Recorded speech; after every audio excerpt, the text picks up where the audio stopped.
Yeah, just a few housekeeping rules. Let's keep this a respectful place, and this will be recorded. If you have any issues with that, feel free to talk to any of the co-hosts, including myself or Molly. There are two functions that the Q&A will be open. So throughout the presentation, if you have any questions, just put your questions in the Q&A section, and we'll try to answer some of them if time allows. Also, feel free to communicate with each other any thoughts or you feel about any however you feel about any topics. You can chat with each other, make comments. Now we can get it started.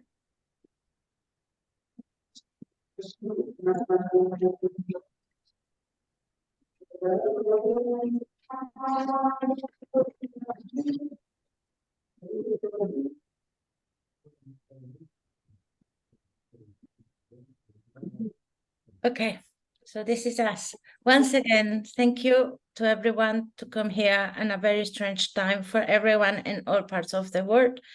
Loretta, can you get us the slide before? This is a refugee transition network, and I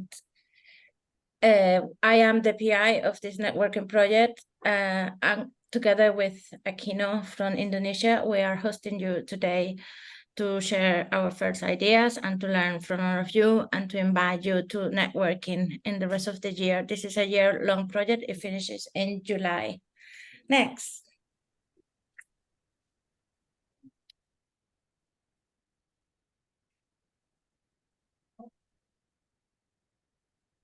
This is the agenda of the day. We're going to have very quick presentations. I'm afraid facilitators will be nasty to interrupt you at 4.5 minutes. And again, this is just to share a little bit about your work so we know who is around the table.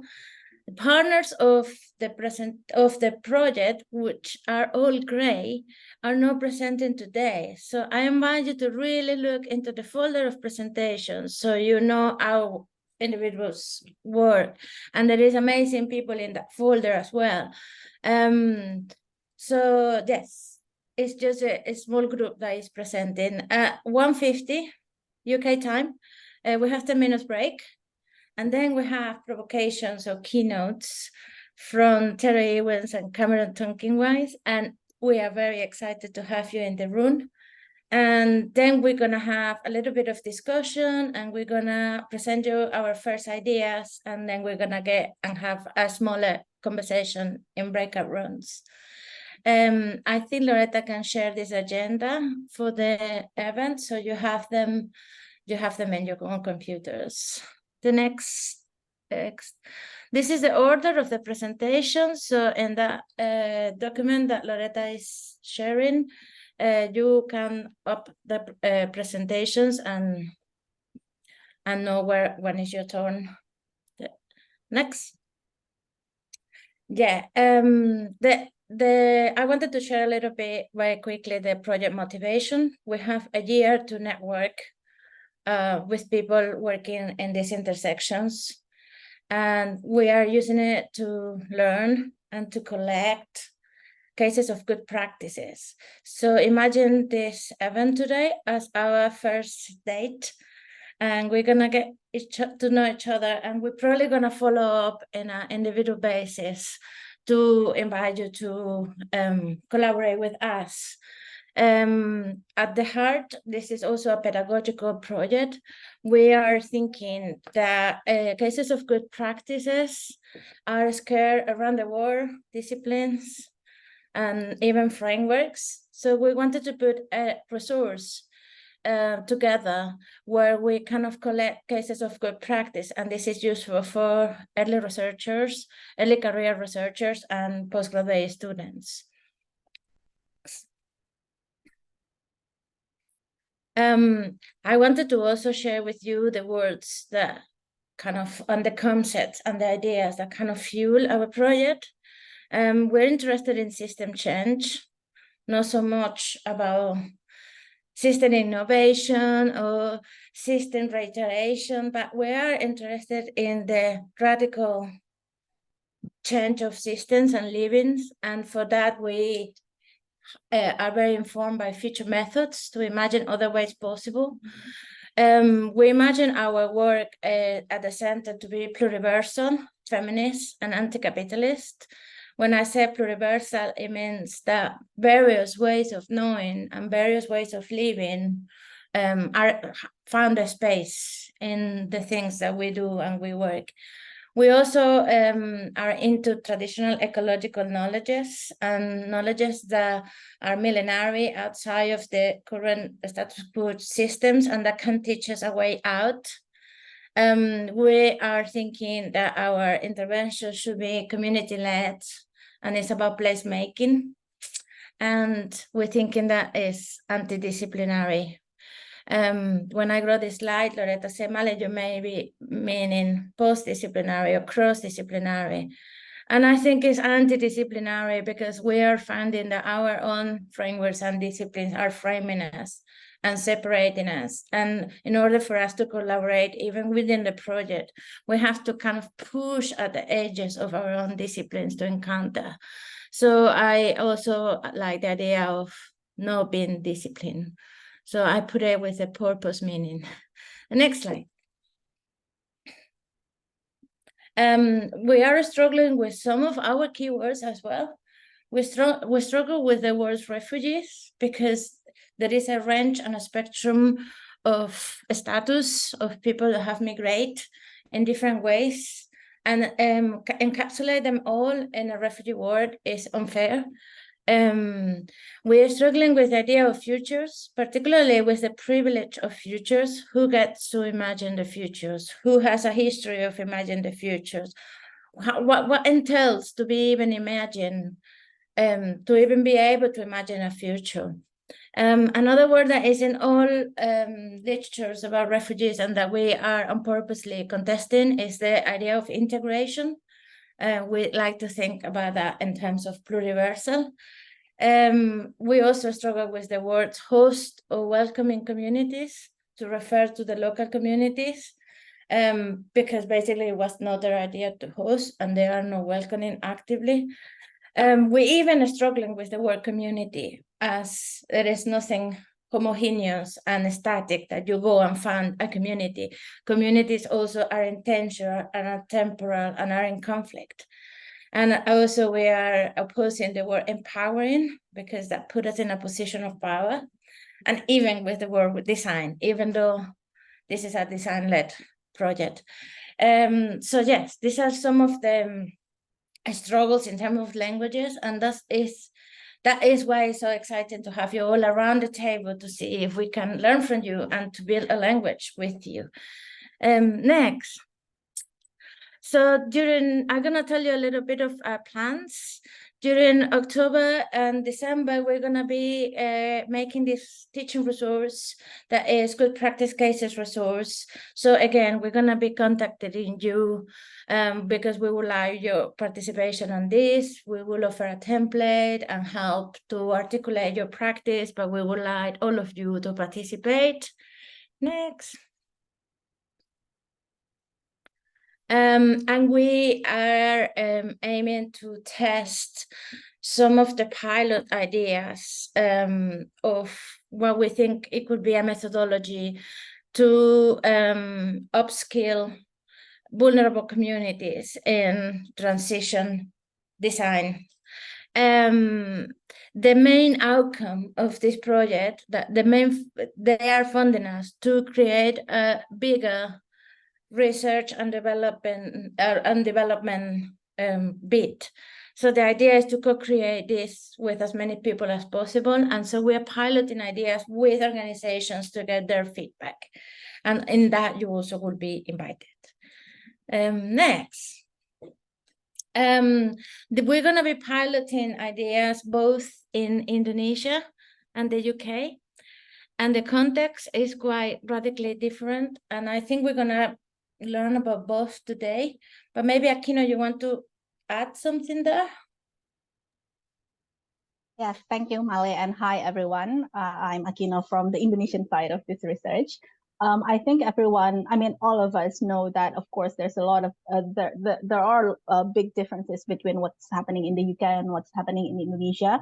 But I think I would just like to maybe not remind, but maybe just share also a little bit of the language that we are using in Indonesia to kind of describe what's going on with the issue of refugees and asylum seeking, is that the Indonesian government is not a signatory to the Refugee Convention. And so the stance of the government is always that, you know, all these things that happens in Indonesia is really based on the humanitarian motivation, or motivated by the humanitarian sort of motivation from the government or the public sector.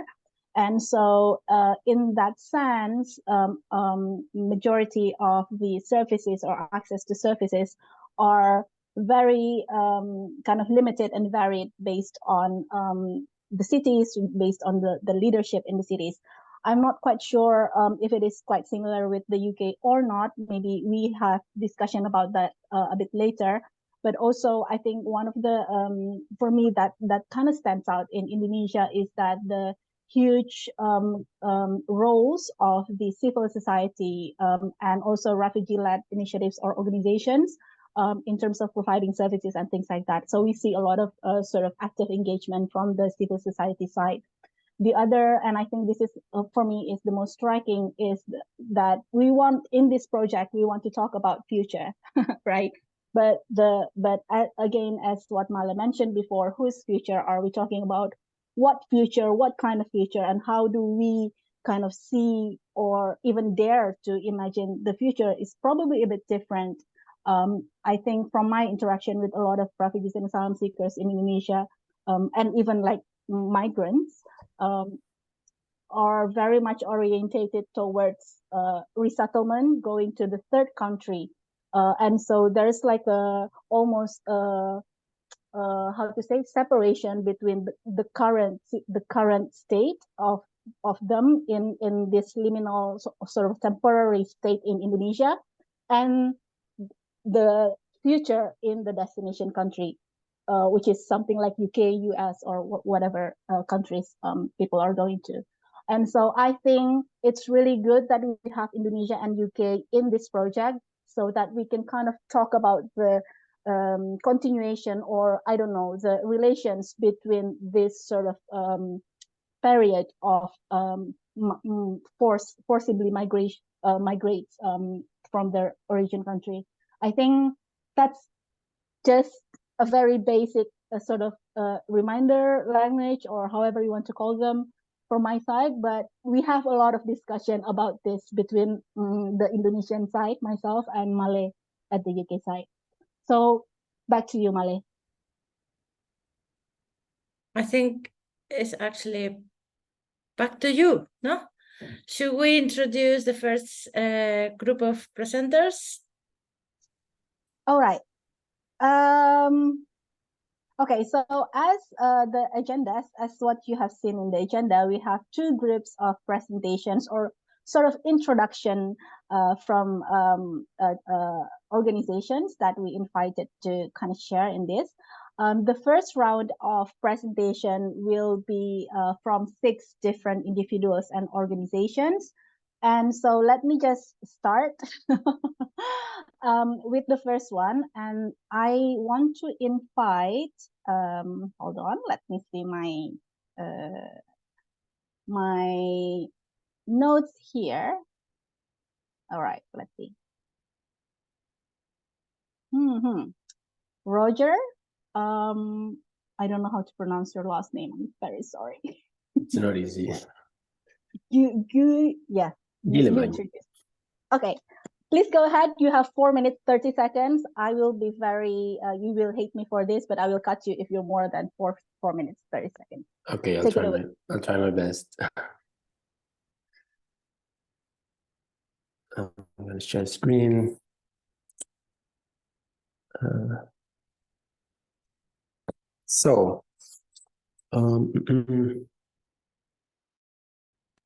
All right. So my name is Roger Alemany. I'm part of the collective AKI, and AKI is a social innovation collective. We are based in Barcelona, in Spain, and we work on participatory design of public spaces and do action research projects. One of our main focus is to collaborate with grassroots collective and how that transitions into policies. So we've been working on the topics of collective city making and urban acupuncture. And right now we're very interested in the framework that the commons can offer to design and continue exploring different participatory methods, as well as we don't usually talk about futures, but we talk about alternative presents and how we can kind of like represent this future right now in the moment. So the project I'm going to be presenting, it's called the Shinsu Perillas. It happened in Hostafrancs, that's a neighborhood of the district of Sant Montjuïc, and that's in the south of the city of Barcelona. Yeah, so the idea with this project was to take on the model that the city council had been implementing in the city of the super blocks. Sorry, we cannot see the slides. Did you share a screen? I am sharing the screen. Well, maybe I don't do full screening. Sorry. We have the slides in the Google presentation. Maybe some, Loretta, do you want to share the slide for him? I have just put them on the chat. Can you see now the slides? Yes, now we can see. Great, yeah, it's perfect, thank you. Sorry. Okay, so yeah, so this project tried to understand this city model that the city council was proposing, and how would it be if it was a bottom-up approach rather than top-down approach that always creates a lot of conflicts and a lot of different ways of understanding that. So here's a very short video so you can have a general idea of the project, and then I continue. Let's hope that works. Okay, it doesn't. Why is that? It worked on the test that we did earlier. I don't know. AKI is a social innovation collective based in Barcelona.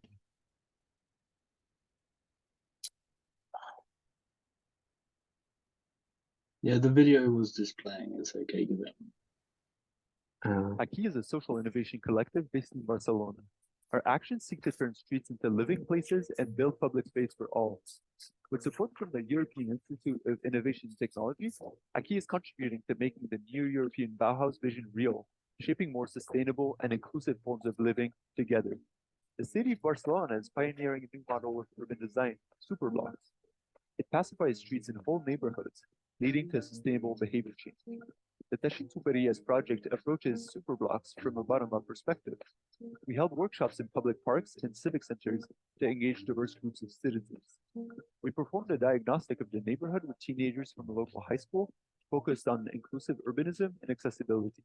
The students designed ideas to address these challenges and teamed up to propose a collective vision of the plaza next to their school. We're now collaborating with their families and neighbors to make this transformation happen. This project aims to build a foundation to be replicated and scaled in other cities in Europe and the world.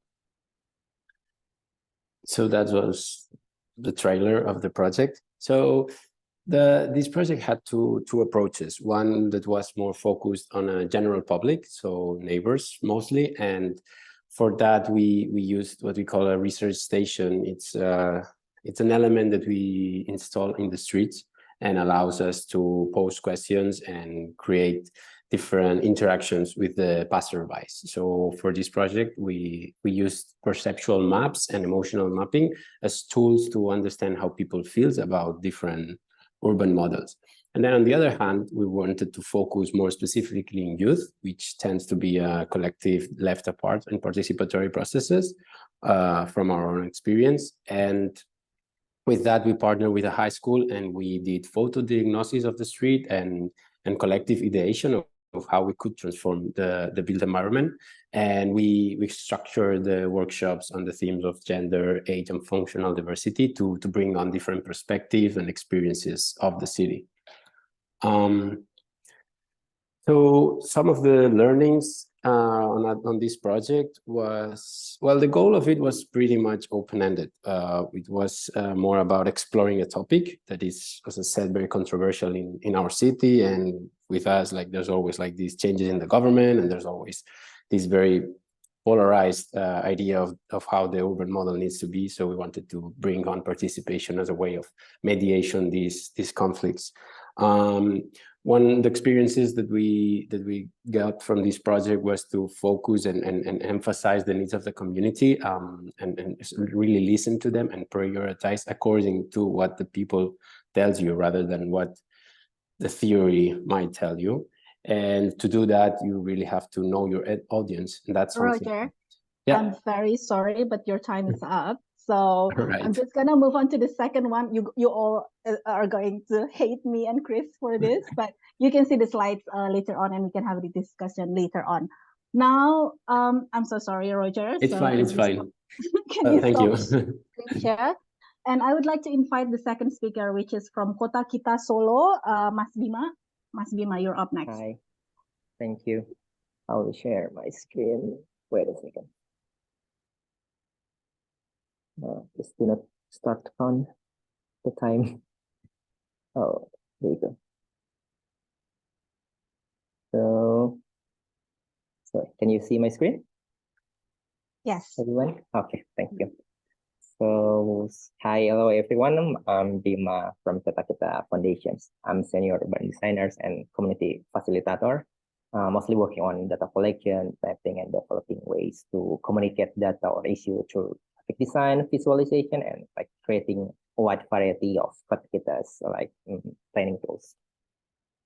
So Kota Kita is a non-profit organization based in Solo with expertise in urban plannings and citizen participations in the design and development of the cities. In our work, we leverage an interdisciplinary team and design-driven approach to develop tools and methods that encourage a shared learning process between government and citizens. So our project focuses on issue of urban governance, inclusivity, and climate change resilience. And we believe that everyone in the city is important. We all have roles and responsibilities for actively participating in making our communities a better place. So we facilitate and promote the involvement of all people, especially the marginalized and excluded, to bring in different perspectives, voices, and strengths. So how do we ensure that? So I borrow the lenses from our inclusivity division, who is like exploring the issue around urban inclusivity and social inclusions. So first of all, one of the important thing is to understand who is being left behind and why.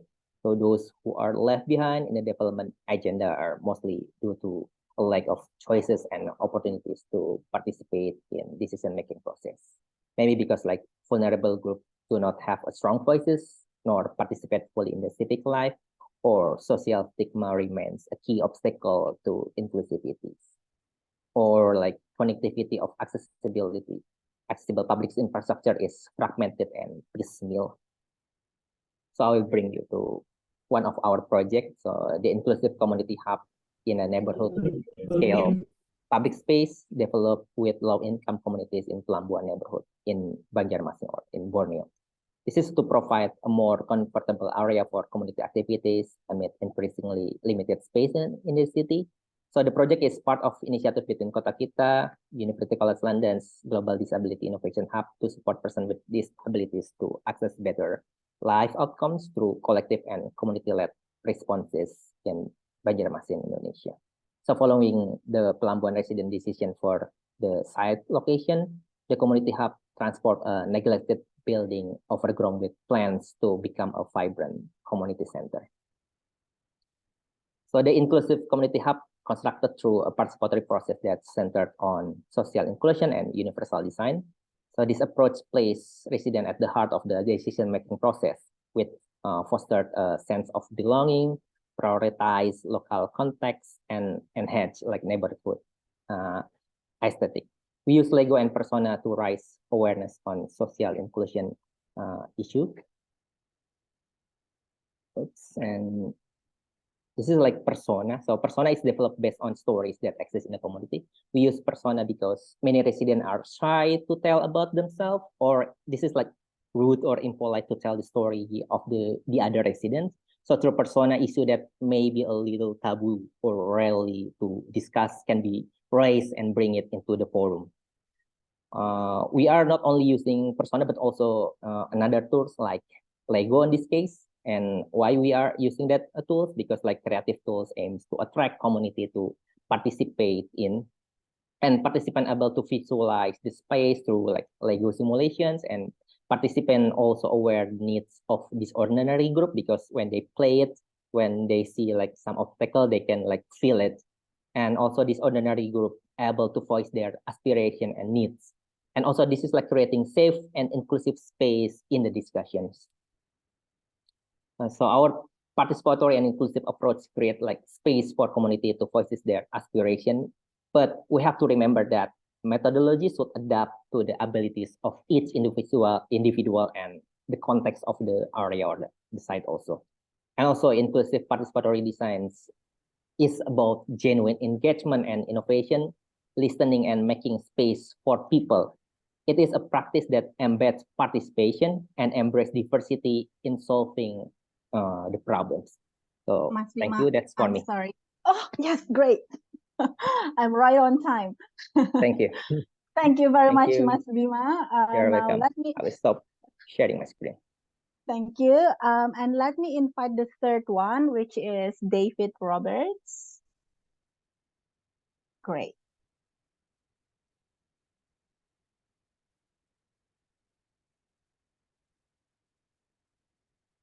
David, if you're speaking, we cannot hear you. You're muted.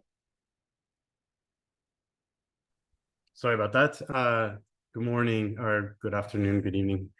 So I'm David. I'm a professor of urban studies at the University of Toronto, and I'm also previously a social worker working with homeless and refugee youth in Seattle.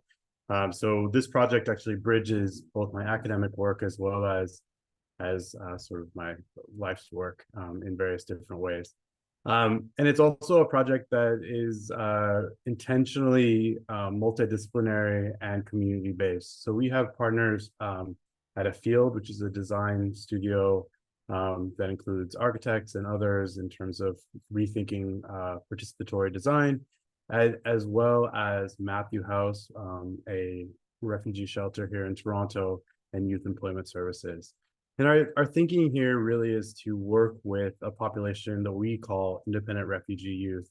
Youth broadly defined for us between 16 and 23, and youth that would have come to Canada as unaccompanied or separated individuals. So many falling under the unaccompanied and separated minor definition, but some as young adults. And I'll get to why we chose that population as I go through. And this notion of host shelter really is to think not that people are without need of shelter, obviously, but rather that the current system of shelter, especially emergency shelter, wasn't designed for the population that we're working with, and has been adapted, but in ways that don't always fit the needs of this population. So there's a couple of different goals of this project. One is a mapping goal, and that mapping takes two parts. One is to map the official service, what we're calling service landscape, that refugee youth might encounter or imagine to encounter when they come to Toronto. And the other is to do a bit of a counter mapping. So really trying to understand, working with young people to understand how they actually experience that service landscape, and put those two next to each other. So the image here that you see is a housing continuum. Imagines this kind of linear trajectory from being unhoused all the way up to market house ownership, as if it's stages in a process that we'll all go through. Below, we talked to many of the different youth that we worked with about their housing journey. And you can see it's not a linear progression from emergency to market-based housing. It's iterative. It bumps back and forth, and sure, many have the goal of being in market-based housing, but it's not a reality for many of the folks that we're working with. Context, there's a huge number of unaccompanied refugees, or a huge number of refugees within the Toronto area. Only about 200 of them are unaccompanied youth, but we've seen that increase, and there's no purpose-built design spaces for them. This is funded by various different organizations, and what you see here in this image is part of what we're starting to produce, which are interventions, which is the second part of our project, is to reimagine these spaces using young designers to take in this information and think through what might be possible, both in terms of the built landscape, but also in terms of the connections of how the system works. So this was a key design challenge that they were given. I'm not going to read it because I'm running low on time, but it really was intentional in terms of rethinking who is using these different services and centering them on the imagination of the future of them. And again, another vision of that from a different designer. And here, thinking through adaptability, we did most of this work during the pandemic, thinking through how our work might be useful towards the future, and of course, working with young people is our key messages there. And we're working really within a design justice framework. So all 10 of these tenets are central into how we think through our work and who it is that we work with. Thank you all.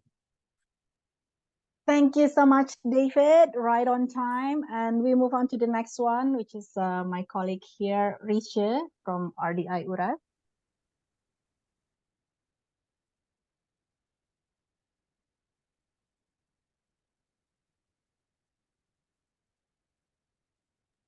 Riche, if you're speaking, you're muted. Okay, you haven't counted my time, right? Okay, hello everyone. My name is Riche. I'm from RDI URAF. We are going to present about one of two actually of our interrelated projects related to placemaking and youth empowerment. Just to give a brief view of our scope of works is exploring the role of cities and communities in refugee management in transitory contexts, especially in Indonesia. We work both virtually and we also go to the fields with refugee communities and government, both government and non-government bodies. So on the creative placemaking project, it was conducted in 2019 in Makassar, the third largest hosting cities in Indonesia. In this project, we aim to explore the methodology on enabling the positive social interaction between both young refugees and host communities who live on the same area. So that is like one of our most important criteria in selecting the location. So as you can see here, they are within the same neighborhood. We were inspired by two of the Japanese methods, which actually might be also familiar to us, but have a slightly different emphasis on the value. So we had 3 stages of the methodology of placemaking. First stage is exploring identity with kikigaki. Kikigaki comes from Japanese word, means to listen and to write. So basically in this project, youth from both groups, they try to interview and try to document the values and culture from their respectful leaders or from their parents, grandparents, etc. And the second stage is exploring places with machi aruki. Machi means town, aruki means walking. So the both groups are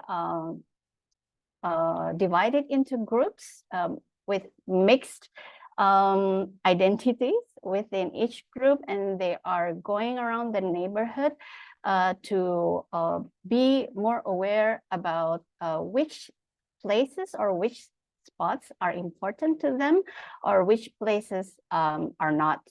And they later shared each other whether they have common spaces that can be shared in the long term. And the third stage is a mini festival held by them. So this is like a 7-month placemaking processes. So by the time they had to prepare this mini festival, the ice between them were already kind of broken. And then this is like an avenue for them to express their thoughts and to share what they have found throughout the placemaking process. The mayor of the city attended also this activity, but most importantly is that this event became like the melting pot of the both communities, friends and neighbors, everyone gathered here. And this is located in the used to be inactive place or space in the sub-district office. And so I'd like to say that we actually observed positive things from this placemaking, such as they became open towards each other, and then they are more willing to listen, and they started to explore different ways to communicate with each other, despite their having. Oh, your time is up. Okay. Yes. Unfortunately, we cannot share, but you guys know that I'm not biased towards my own colleague here. But let me invite the fifth presenter, David McKeown. If you can share screen, that'd be great. Let's make it full screen. Can everyone see the slide? Yes. Okay, wonderful. Take it away. Hello, everyone. My name is David McKeown. I'm a co-founding director of an architecture and research practice called Unit 38. And we, as you can see from this following slide, we call ourselves architects and researchers, but really we do a bit of everything, and it's whatever's required to get a project off the ground, mostly working with communities, but also ultimately deliver it. And what I'll be presenting today is a little snapshot of one of our projects called the Wards Corner Community Plan, which is based in North London.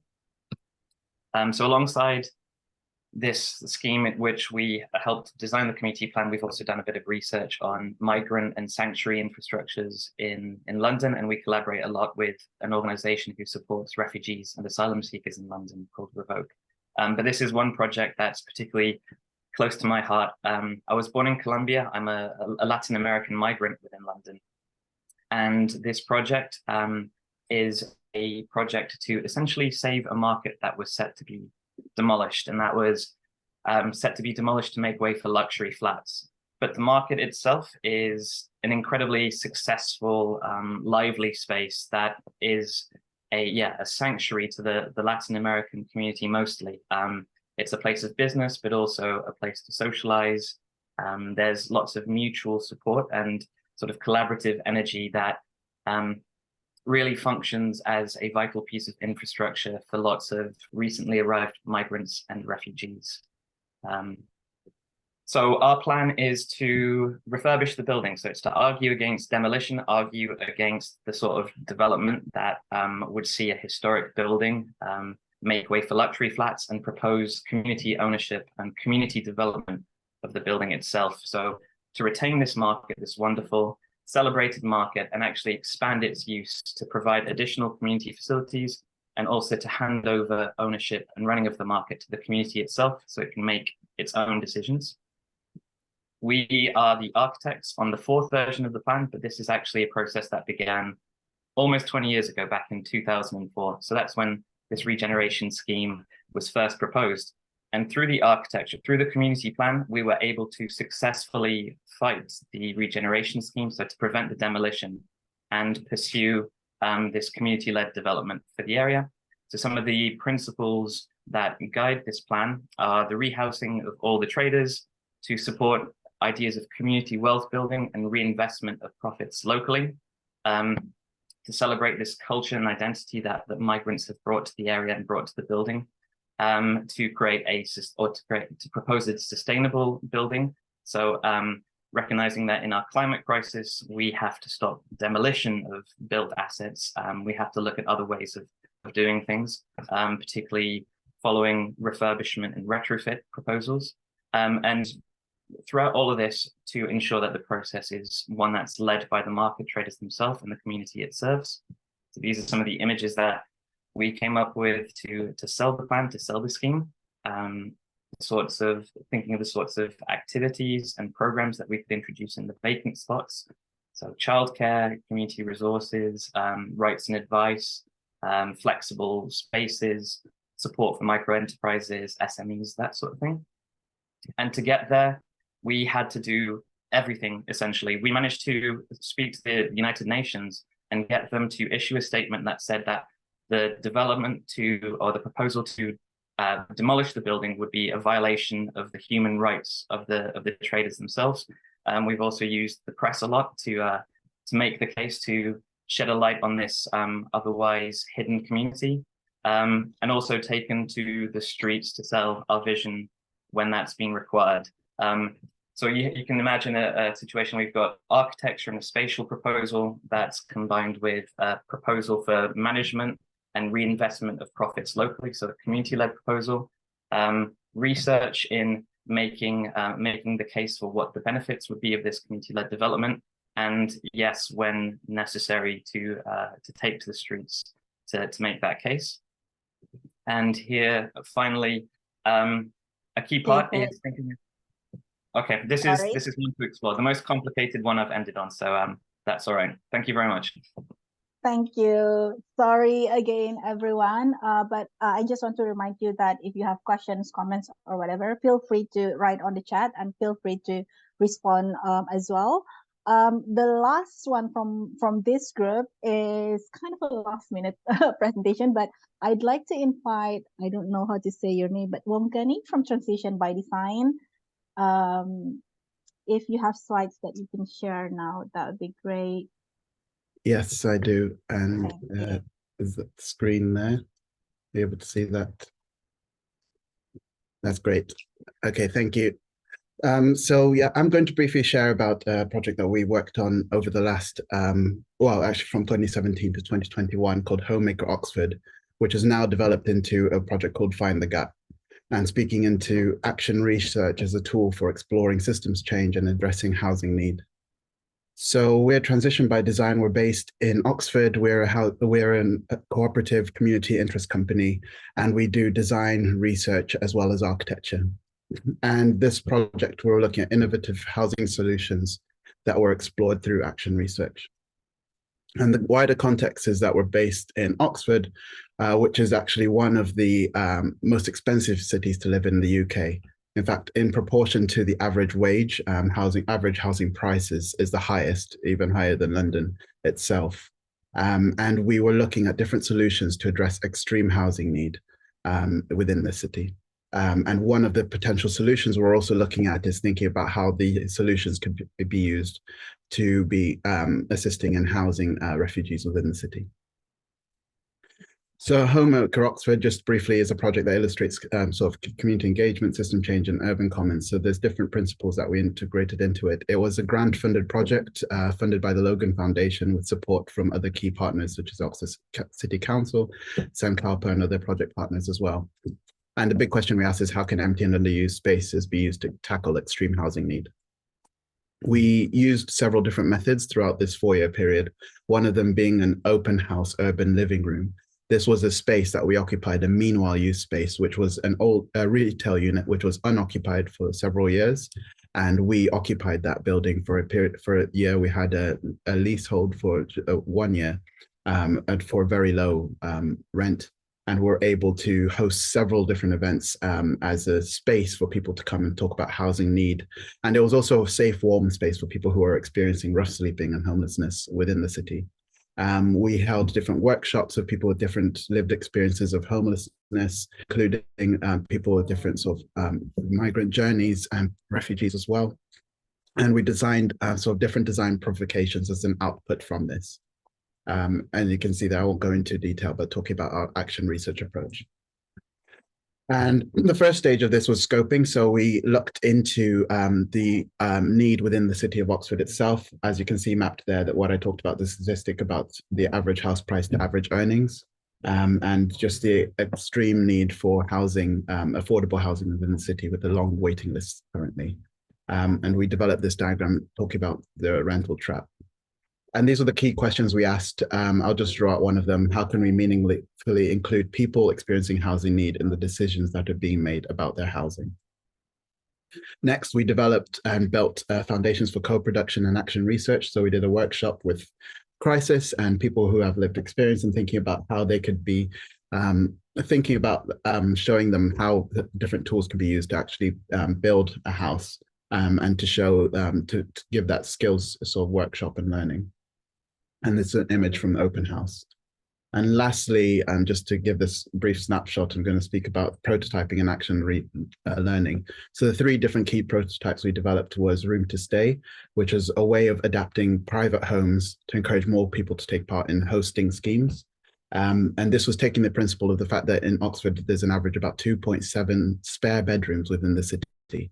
And to think that there is technically room to stay for people to be able to be habited within the city of Oxford. The DIY house, which was actually a principle that we did in practice, was a project called Beckett Street, which you can find on our website if you search Transition by Design. And this project was a meanwhile use, a building which used to be owned by one of the colleges and was now occupied by a charity that we partnered with, and we developed different workshops to transform the space, and they could actually take ownership. One of the things people fed back was being able to paint their own room was a real privilege. And the last step, which is now a real life project, which we'll be sharing about, and you can follow us on social media as we go and explore this, is using modern methods of construction. So we're looking at modular housing, a system build that can be adapted onto brownfield sites, so garage sites, car parks within the city centre, and to develop housing that can be transitional housing for people who are experiencing housing need as a step ladder into a more permanent form of housing. And we're looking at this strategy together with other wider strategies of housing together with key partners. I'm sorry, I have to cut you here. We're running out of time. Oh my God. I hope that's okay, but we can have a conversation a bit later on. I was supposed to give like a wrap up or some kind of points, but I think I'll skip that and I'll put it on Chris Mortimer's shoulder to bear as we go to the second part of the group presentation. So Chris, over to you. Hi there, thank you very much.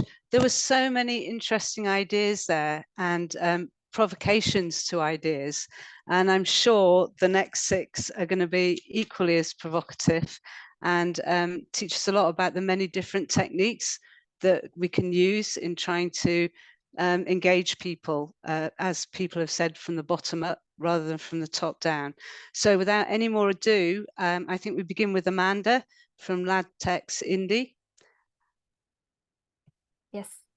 Okay. Yeah, perfect. So I'm afraid it is 4.5 minutes, and I'm going to start my timer as soon as you've got your slides up. Okay. As soon as you got your slides up. Okay. My heart's racing. I'll try my best. Okay, thank you, Mortime. I'll share my screen.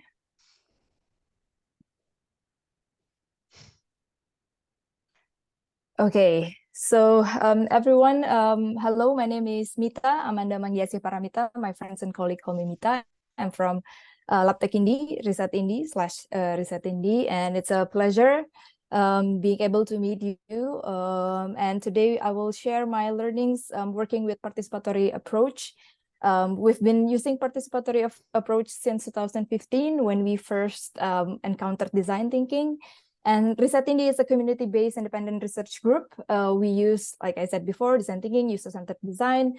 It attracts us because the principle of involving the users in designing any system is kind of cool for us, and we have this idea how can we use this same approach if we talk about other issues, because at that time design thinking and user-centered design are being used heavily in startup and many product development.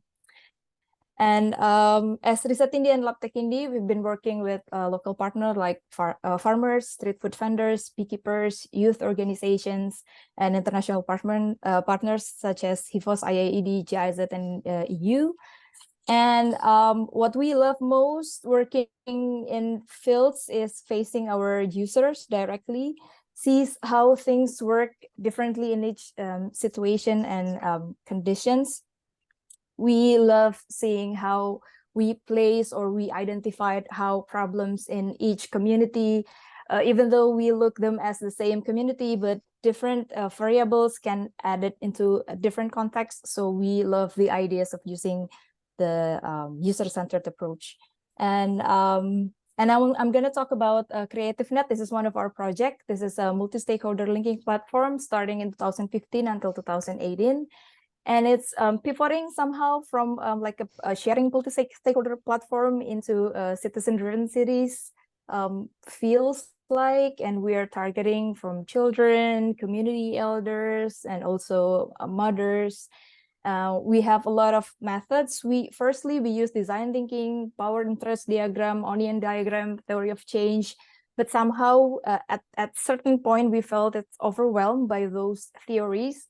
And then we encountered the designing for change and theory U, where we kind of realized that all of the methods kind of doesn't matters. And we are triggered to ask ourselves, how might we design a participatory process that truly include the local community? Because oftenly when we work with local community, there's no such thing as perfect project. We always felt that something missing in our project, so that's what we have in mind. And one of the learnings that we have is, first, the consistency. It's kind of hard to have a sustainable project, especially regarding the funding and etc. And whether we found certain people that belong to the community that wanting the change, it's also became a challenge for us, and identifying and sensing the motivation, whether it's our motivation or our partner's motivation. We need to really sensing, and it's not easy. And last but not least is the iterative process is kind of needed. So it's not a one and go project.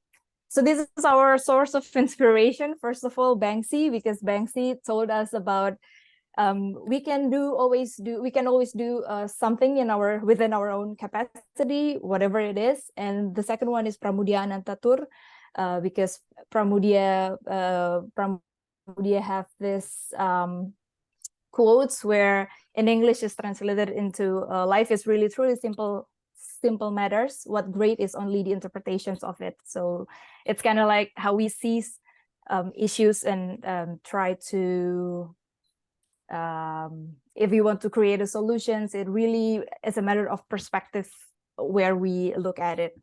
So yeah, that's all my presentations. Thank you. Absolutely perfect. You got 13 seconds left. Well done. Okay, so thanks very much indeed. That was really interesting and very lovely. Well done. So on to presentation number 2, which I think is Elizabeth.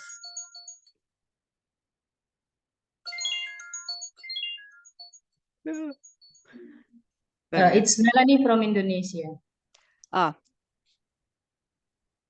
Hello, good evening, everyone. I have my colleague in here will be helping me with the presentation. So, perfect. Yeah. So thank you for giving us this opportunity. My name is Melanie. I'm from GRS Indonesia as project director. We are NGOs based in Indonesia. Currently, GRS Indonesia has 2 ongoing projects in Aceh for Rohingya refugees and in Bogor and Jakarta area for refugee in urban settings. On this presentation, I would like to focus on our project in Bogor area, namely community empowerment project that started last year. Our community empowerment project located in Bogor area, West Java area, where around 2,000 refugees and asylum seekers are residing. In the last 2 years, GRS working with 13 RLOs or RLIs covering 3 types of activity, namely general education, recreational, and vocational activity. GRS also partnering with host communities and also civil society organization. And in advocacy area, we also are working with stakeholders such as government, UNHCR, IOM, and also PRIN. The focus on this presentation is our community project is emphasized on 2 core concepts, which are empowerment and resilience. In our perspective, empowerment requires participation instead of a top-down approach. We invite the community to formulate their own plans rather than to implement our plans. We sit together and create a collaborative program to fill each other gaps and to address relevant interests of the community. The second core is resilience. In this sense, our project aims to restore the feeling of self-efficacy and to support community mental health and emotional well-being. This project itself is funded by our churches network. The project covers 750 refugee participants per year, with its outcome to foster resilience and empowerment of asylum seekers and refugees. There are 4 key aspects in this project. First is collaboration, which is we emphasize on sharing responsibility and resources, not a donor or implementer relationship.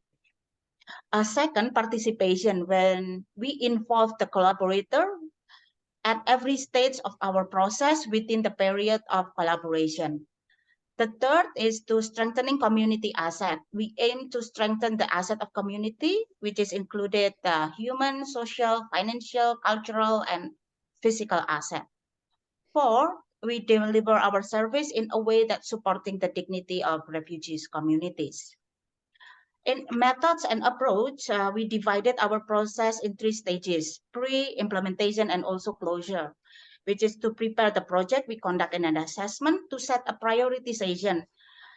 We deliver the result through project dissemination within the community. The implementation started with inviting the community to design and submit a program draft.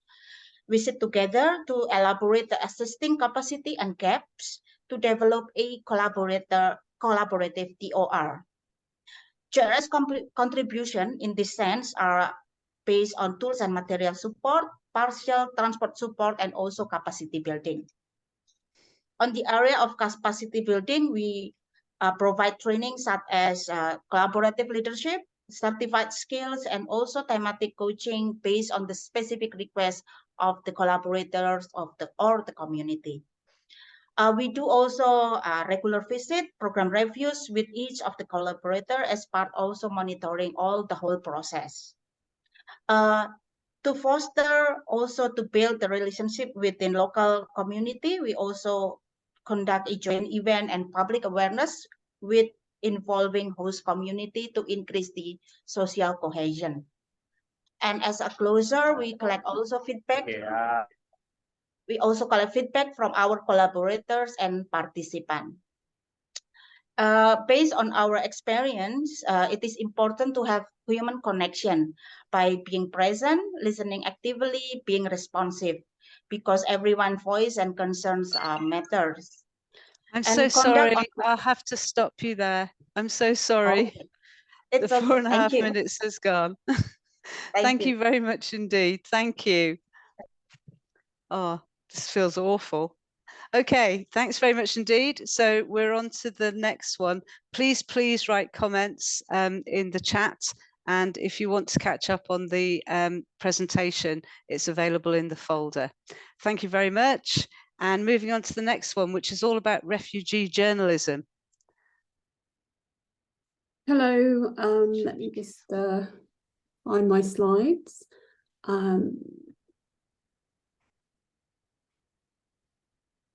There we go. Let me just, oops. Can you see my screen? Yes, yeah, we can. Okay, let me just post up. Okay, so hello, my name's Vivian. I'm from the Refugee Journalism Project. I'm not a designer.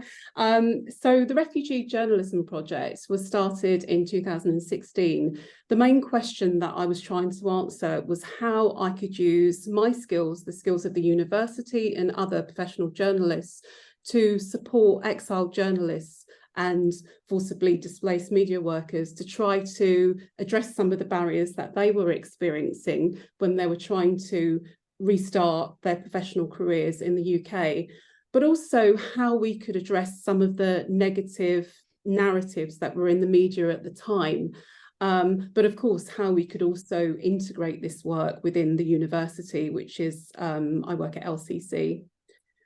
So the guiding principles, and it echoes a lot of what others have said already, are agency, authenticity, collaboration, and sustainability. So over the years, we've worked with around 100 individuals from all over the world. And the emphasis is celebrating what they add to the media rather than what they lack, and finding tangible solutions. And also solutions that celebrate their professional identity. So I'm very much ethically against getting our contributors to work for free, for example. And so we do this through 3 main strands of activity. We offer training to upskill or develop new skills. We give them a mentor, and we find paid work or fellowships. So, for example, one of the organisations that we work with is Bloomberg, who have offered a paid fellowship of 6 months. And I think it's a really good way of solidifying their experiences and for them to gain a real foothold in the industry. But we also do public events. We do collaborations with students across disciplines. So the illustrations from The Guardian were produced by a UAL student. In terms of who we collaborated with, this is just a snapshot of some of the organisations we've worked with. I think it's a real strength of what we do. It's enabled us to build capacity and to expand our areas of expertise. We also get funding through sponsorship and through trusts and foundations. As I said, my computer's just, there we go.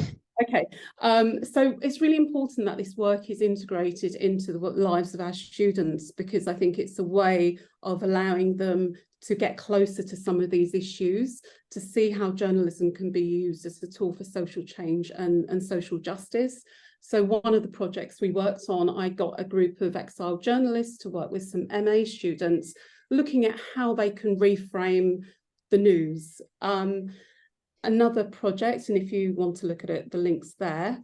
Another project was how we could support journalists who weren't lucky enough, quite frankly, to come to the UK. So we were getting lots of calls from exiled journalists who were displaced, particularly in Africa, and we wanted to explore how we could support them. And so again, I worked with a team of journalism students, and they worked with the individuals to come up with a multimedia package of articles which explored how a refugee camp in Malawi, their experiences of the COVID pandemic. So I've just got a couple of snapshots of the quotes in terms of feedback. I'll look at this one. Before I felt alienated, like I'd taken myself out of the equation somehow, but now I feel like someone has taken me by the hand and shown me the door. I feel part of something. I think that's really important, because we're not just about finding people jobs. It's really about building confidence so they can move on with their lives. Very often they talk about the experiences as being life-changing. One of the other things that we've done fairly recently is we decided to collate the work that we've done and put together a toolkit for other organisations, media organisations and others. I'm so sorry. Anyway, thank you so much. I really enjoyed that. I was looking forward to that one, so thank you. And I'm so sorry I had to cut you off just before the end. Thank you very much. And yes, so on to the next one. global systems change for refugees, which I think is Mohammed. Yes, thanks. Thanks, Loretta, for putting the slides as well. Okay, let's go. We only have very limited time. Hello, everyone. I'm Bakir Bayani, the partnerships. We can stay on the first slide with Loretta, the previous one. Yeah, I'm Bakir Bayani, the partnerships coordinator at Asylum Access. I coordinate our partnership in the Asia Pacific region, explore new collaborations with national and regional organizations and also RLOs. I also co-lead our initiatives for equitable partnership and localization with our director of partnerships. Moving to the next slide. We are a leading global organization dedicated specifically to advancing the rights of the forcibly displaced people. Our goal is a world where displaced people live safely, work without fear, and rebuild their lives. We promote a response that respects refugees' freedom and supports host communities. Our main strategy to achieve our goal is through shifting power and resources to these communities, which I will discuss further shortly. The next slide. We are a global family of organizations with national offices in Mexico, Thailand, Malaysia, and a US headquarters. Local community and displaced individuals need our national offices. At Asylum Access Global, our partnerships department, where I work, manages the worldwide projects. We have ongoing projects in East Africa, Latin America, and Asia. In Asia, more particularly, we are researching legal empowerment in Malaysia, Thailand, Indonesia, and we are also planning some new initiatives in Bangladesh as well. Next slide.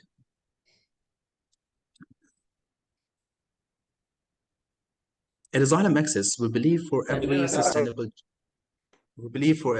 sustainable change to happen, it needs to happen at the core level or systematic level, whatever we want to call that.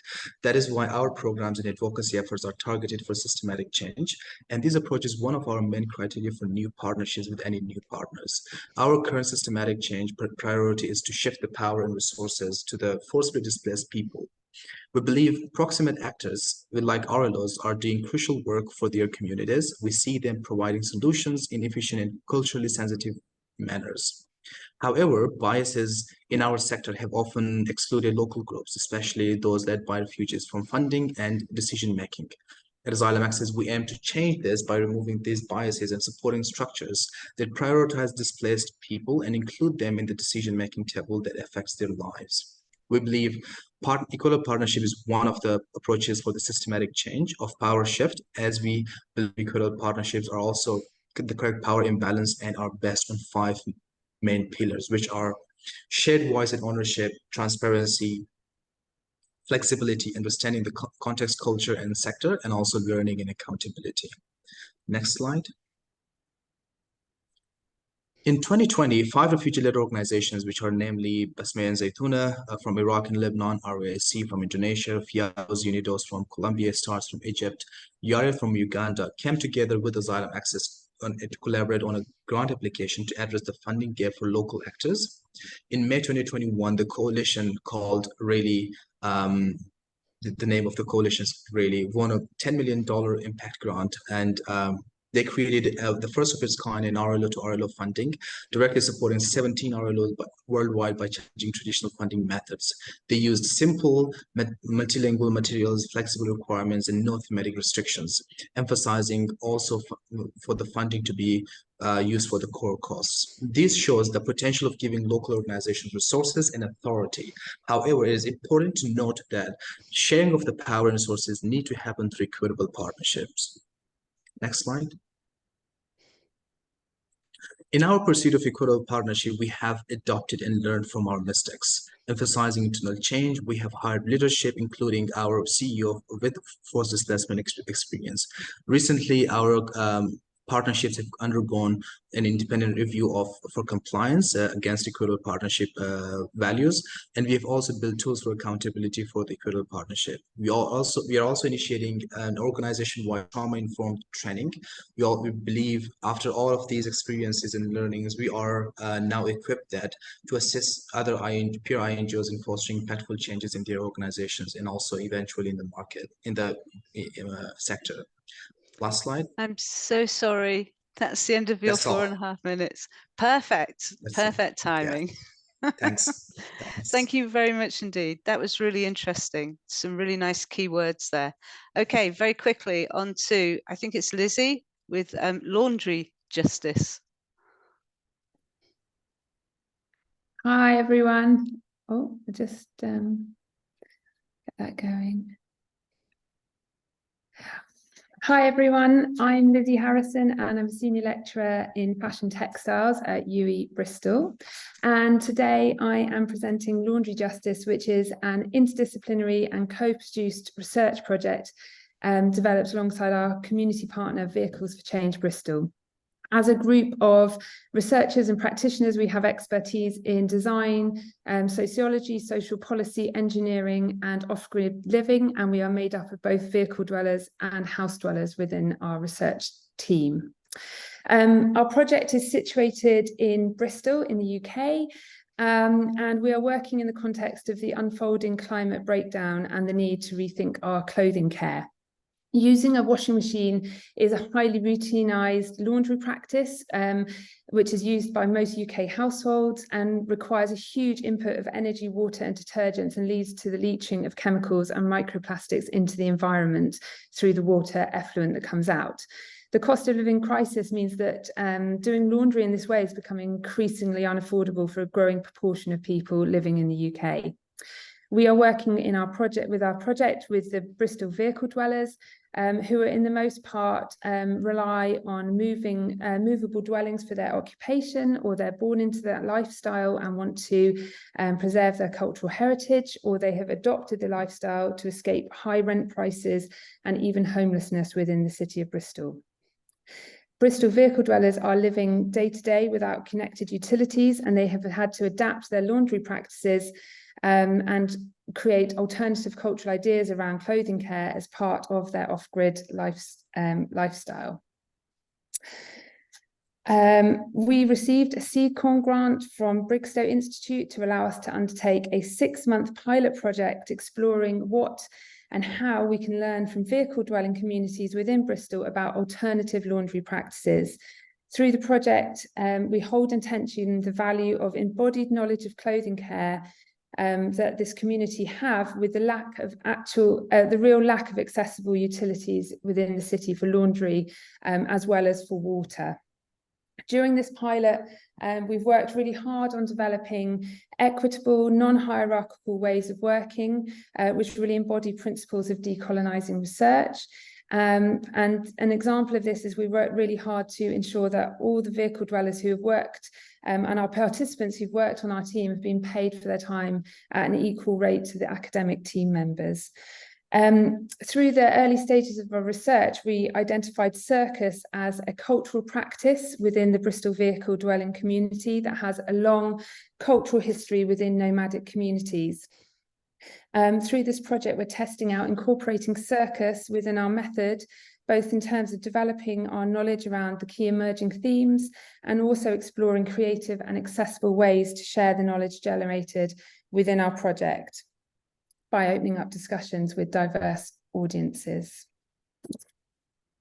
So over summer, we conducted interviews with Bristol-based vehicle dwellers, inviting them to share their laundry practice.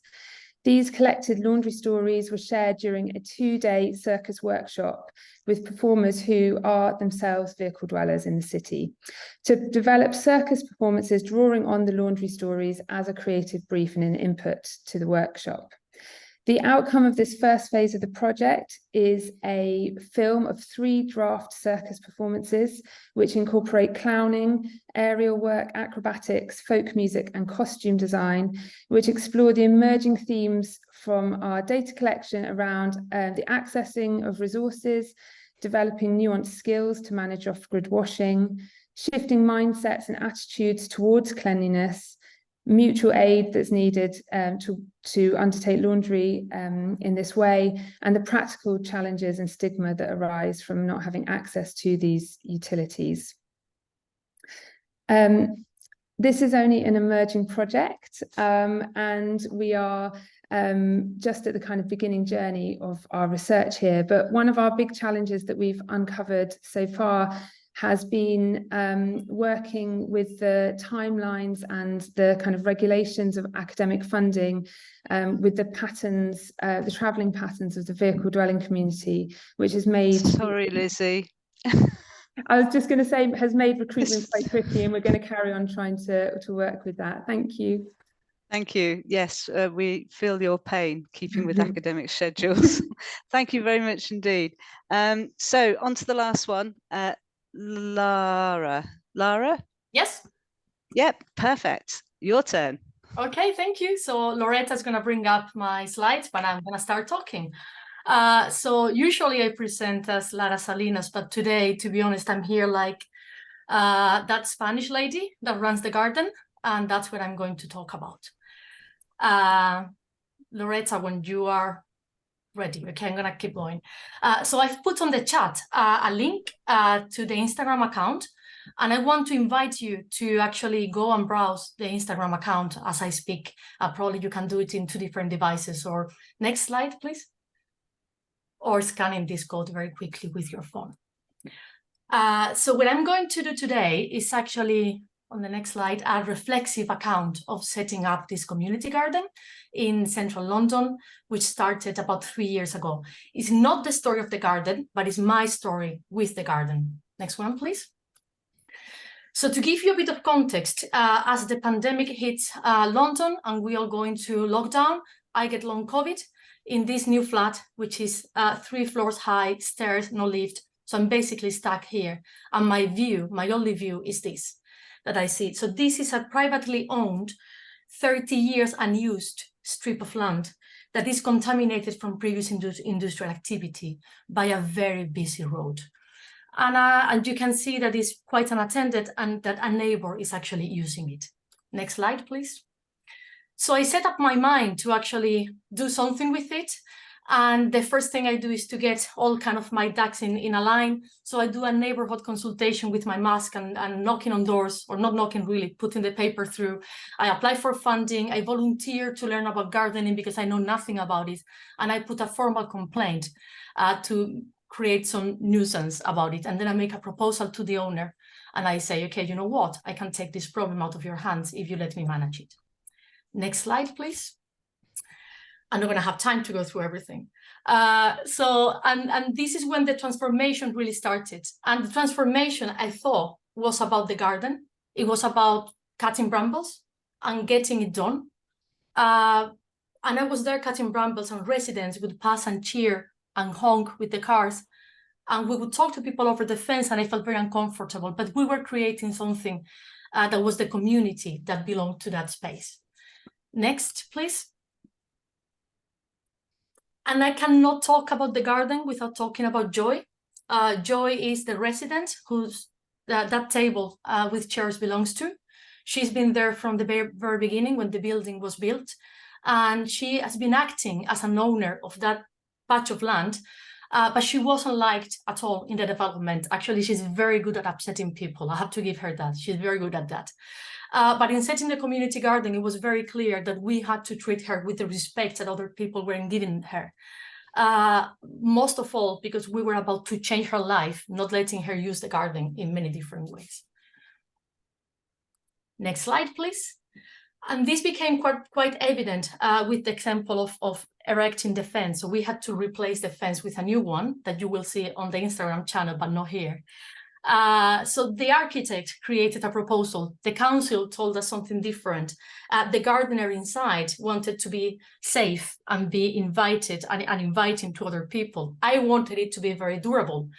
And we wanted to make, in general, they wanted to make a very high fence.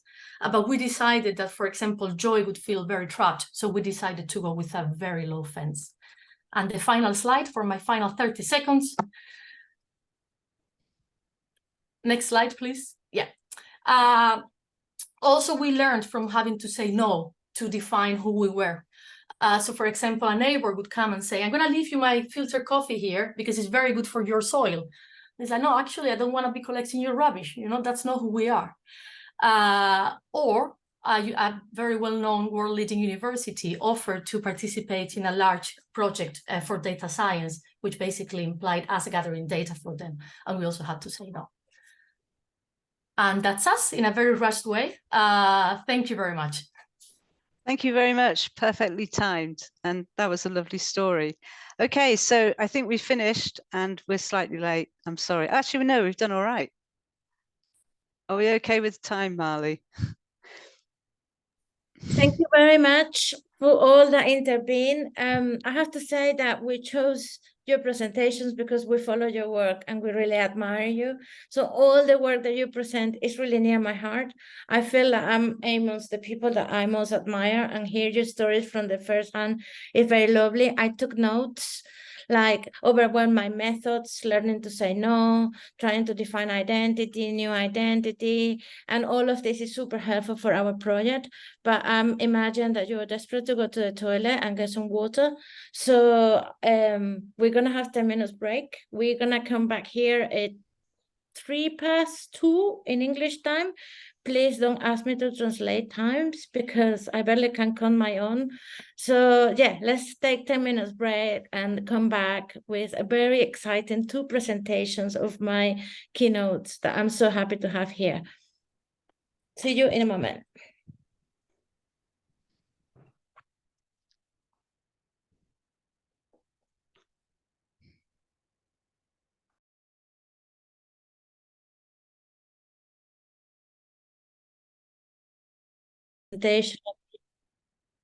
We're traveling around Southeast Asia in various cities, testing some methodologies that we create to work with communities and use their local wisdoms to participatory create policies for disaster response. And we come back with a lot of data, a lot of reflections, feelings of fealty, really not knowing what we were doing, and all of the lessons that happen in the field. And we were trying to articulate it, and we read these papers about transition design, and we said, yes. And we were reading transition design and falling in love with the whole method and theory and way of writing. And this is how we can use to make sense of our practice. How can we apply it to our practice? And in that moment, Aquino invited us to create a similar methodology, but in the context of urban refugee management. And Chris and me decide, oh yeah, but let's do it now really straightforward on transition design. And 5 years later, 4 years later, a pandemic later, and here we are. And many of you guys that we know and follow your practice, when we talk about transition design, they ask us if transition design is different to transition. Is the transition of the refugees, or the transition of what is that we're transiting? And some of you are not familiar with transition design. So when we decided to do this roundtable, we wanted to anchor in someone that really explain us and apply and invite us to work with that framework. And Loretta and me said, what about if we write to Terry Ewan? And we wrote it, thinking that it was a message in a bottle. And she was very kind to answer. And we have her today here together with Cameron Tonkinwise, that they both are the co-creators of the framework. Cameron was approached by my students, so they know that you have a fan club at UL Service Design. So thank you so much for coming. And yes, the floor is yours. Okay, thank you, Male. I will screen share in a moment. I should say that, yeah, Cameron and I and Gideon Kossoff were the co-creators. And even though Cameron's in Australia, we still continue to collaborate. So I'm sure we're going to be showing you different facets of how this discipline is hopefully growing and evolving. Can everybody see my screen, I hope? Do you see birds flying? Yes. Okay. So it's important to say I'm not going to talk about a specific refugee project today, but rather transition design as an approach for addressing complex wicked problems with systemic solutions. And we see that as a strategy for intentionally transitioning our organizations, communities, and even entire societies toward more sustainable and equitable long-term futures. So our approach views complex problems as windows into the larger systems that we want to transition towards something better. And as we know, there are no shortage of problems confronting us in the 21st century. Things like climate change, forced migration, social and political polarization, erosion of human rights, especially women's rights, the increasing gap between rich and poor, and the emergence of a small, uber wealthy and highly individual group dominated mostly by white men. We designers often call these wicked problems. The list is very long, and these problems are so ubiquitous that we can tend to think of them as abstract global problems that are a step or two removed from our everyday lives. But here's the thing. Wicked problems always manifest in place and culture-specific ways because of these characteristics. These problems straddle organizational and disciplinary boundaries and are multi-causal and are connected to each other in complex ways at multiple levels of scale. They're also comprised of multiple stakeholder groups with conflicting agendas and uneven power relations. And every solution we implement ramifies throughout the entire system in ways that are entirely unpredictable. It's why so many solutions fail. And finally, every wicked problem is unique and constantly changing because of the complex systems dynamics that are everywhere. So we live in a world of systems nested within systems, nested within systems. There are transportation systems, infrastructural systems, financial, economic, and communication systems. And all of these are permeated by cultural and disciplinary norms, laws, and general ways of doing things. And together, all of these form what are known as socio-technical systems, which are actually the larger context for all wicked problems.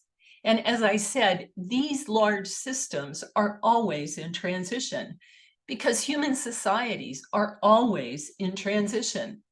But these transitions have been largely unintentional, full of drift, and we really only understand their ramifications in hindsight. We call it history. The question before all of us in the 21st century is whether we can intentionally transition our organizations and societies toward more sustainable, equitable, and desirable long-term futures. Because the long-term futures we're currently transitioning toward aren't necessarily the futures we want, to put it mildly. But we think we can intentionally change these transition trajectories toward futures we do want. Now, I know it sounds like an impossible undertaking, but recent history taught us something about transition trajectories. Remember that at the beginning of the pandemic, all these countries started out at more or less the same place. And we learned that because of systems dynamics, small changes in the present can make a big difference in where we end up in the future. So we think that addressing wicked problems is actually a strategy for intentionally changing transition trajectories of our organizations, cities, and societies toward better long-term futures. But in order to design for sustainable societal transitions, we need to change the way we think about problems and solutions, because that in itself is a wicked problem. We take a very mechanistic and violent single solution to a single problem approach that involves small groups of disciplinary experts solving problems as quickly and as profitably as possible for select elite audiences. So we're looking for silver bullet solutions that hit very small targets. But wicked problems are moving targets, or perhaps big tangled messes is a better analogy. So a single silver bullet solution won't put a dent in a wicked problem, and in fact, it will probably make it worse, because every wicked problem is connected to other wicked problems. So traditionally conceived solutions only address tiny pieces of something much bigger. Let me show you what I mean with a different example. So we find a problem and we set about solving it the same way we've solved other similar problems dozens of times before. Sometimes it works, but usually it doesn't. And that's because we frame the problem in too small a context. Most of the time, we're actually trying to address the wrong problem. If we begin to look at the social and environmental issues connected to the problem, we have to begin to expand the problem frame. But doing this changes the problem entirely and makes it more complex. And if you keep moving up systems levels, you'll inevitably arrive at a proper wicked problem that has manifested in place and culture-specific ways. And you'll discover that it's connected to a host of other wicked problems that are unique to that particular place. So you could substitute homelessness in Pittsburgh with migration in Indonesia, but the other problems surrounding that web would change in place and culture-specific ways. So we need to think in terms of system solutions, and acupuncture is a really useful metaphor. If needles are solutions, we know intuitively that it will take multiple needles situated in strategic and often counterintuitive places, situated repeatedly over long periods of time to transition that system back into health and balance. Now, we think this is the mindset and practice we need to adopt when addressing wicked problems. But here's the good news. Although our socio-technical systems are riddled with wicked problems and resistant to change, they are directing our transitions toward unsustainable futures. These problems are also rhizomatic and interdependent. And because of this interdependence, if we address any single wicked problem, the positive effects ramify and ripple throughout the entire system, solving for multiple other problems simultaneously and thereby shifting the transition trajectory.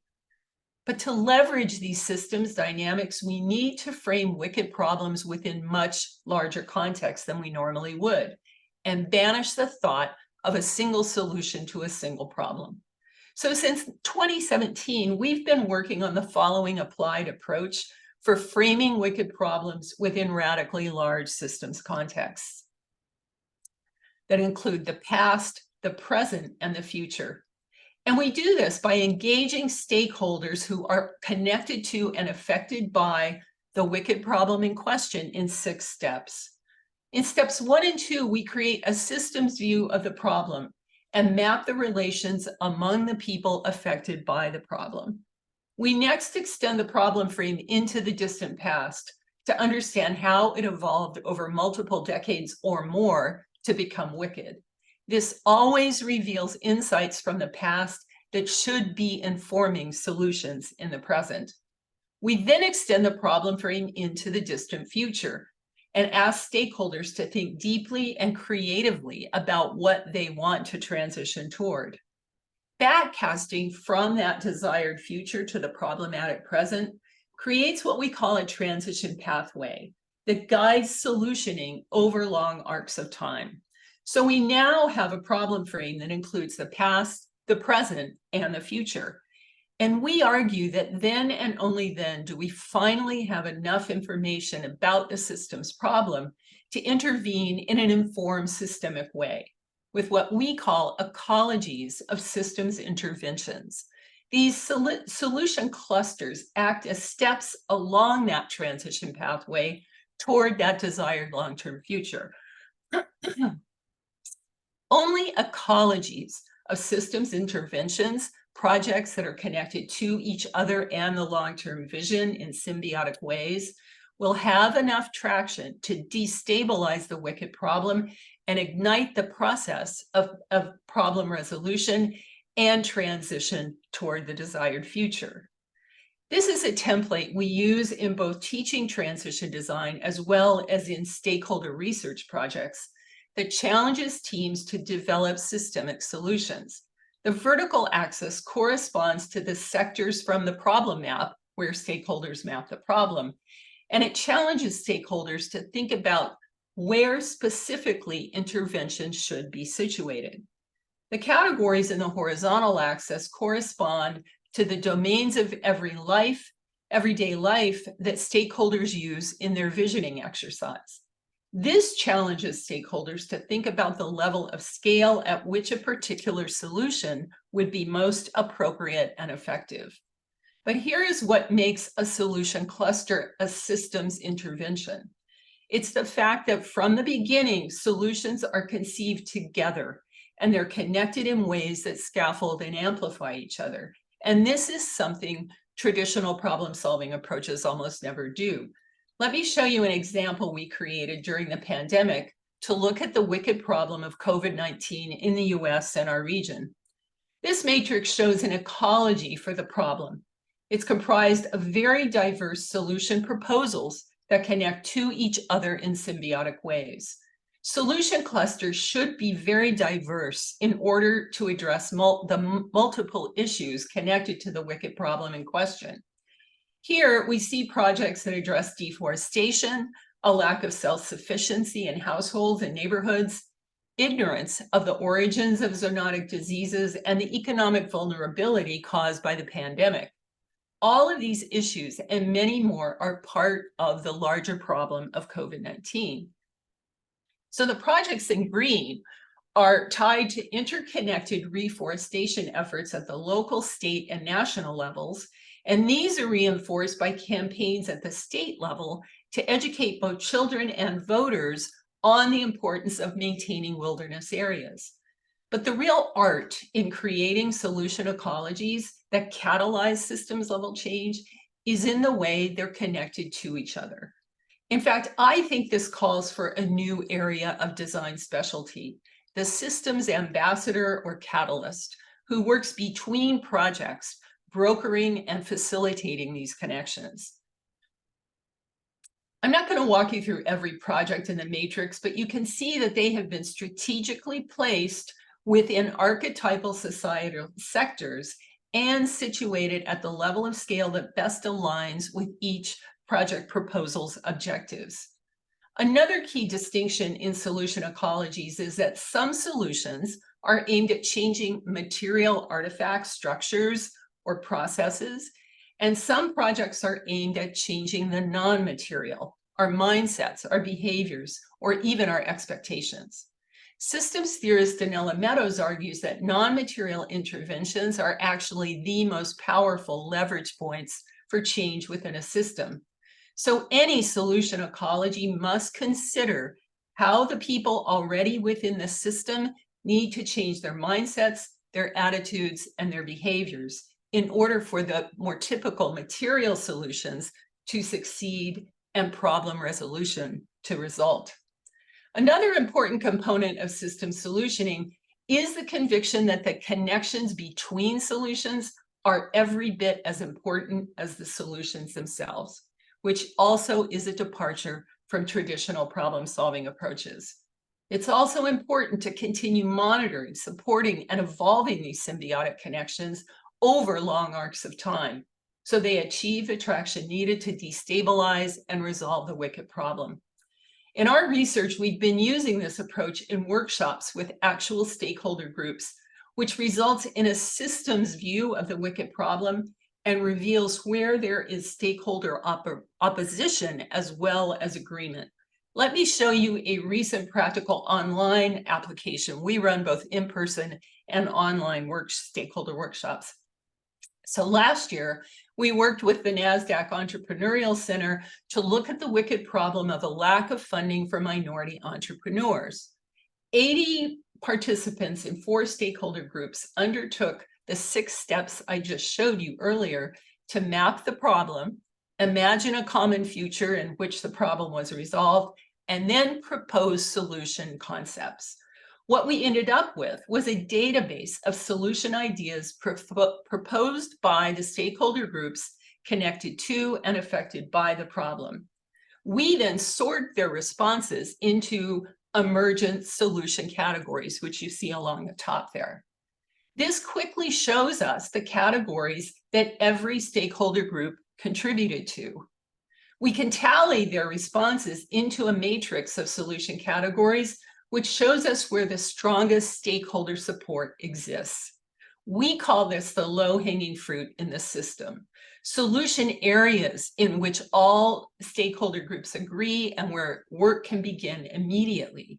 These short-term solutions can create quick wins and build trust among groups that often believe they disagree on everything. So we created a three-step process for designing an ecology of systems intervention so that NASDAQ could continue to use this database of stakeholder solution ideas. We began by identifying several solution categories that had strong support among all groups. And then we asked what an ecology of solutions would look like at the intersection of those categories. And remember that a solution ecology aims to address multiple diverse issues that are all connected to the wicked problem in question. We go back to the database of stakeholder solution ideas and begin to look for specific solution proposals that not only address a particular issue in one solution category, but that also have the potential to symbiotically connect to solutions in other categories to form a true ecology. We harvest the viable ideas and move them next to each category.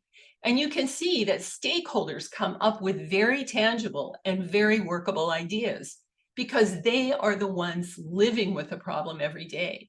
And it makes them, not us, the experts on how to solve it. So we continue moving viable ideas up from the database, looking for solutions with broad support, until we have solution ideas for every category in the proposed ecology. And note here that the possibilities are almost endless given the size of the database that we had amassed. So we now have the raw concept material necessary to begin crafting an ecology of systems interventions that will address the problem of a lack of funding for minority entrepreneurs. What is different about this approach is that the ideas for the solutions are coming directly from the stakeholders connected to and affected by the problem, not outside experts whose knowledge about the problem is extremely limited and discipline specific. So in this way, the approach leverages knowledge and expertise that's already inside the system, and the role of us outside consultants shifts from expert to enabler who helps shape, fund, and implement these ideas.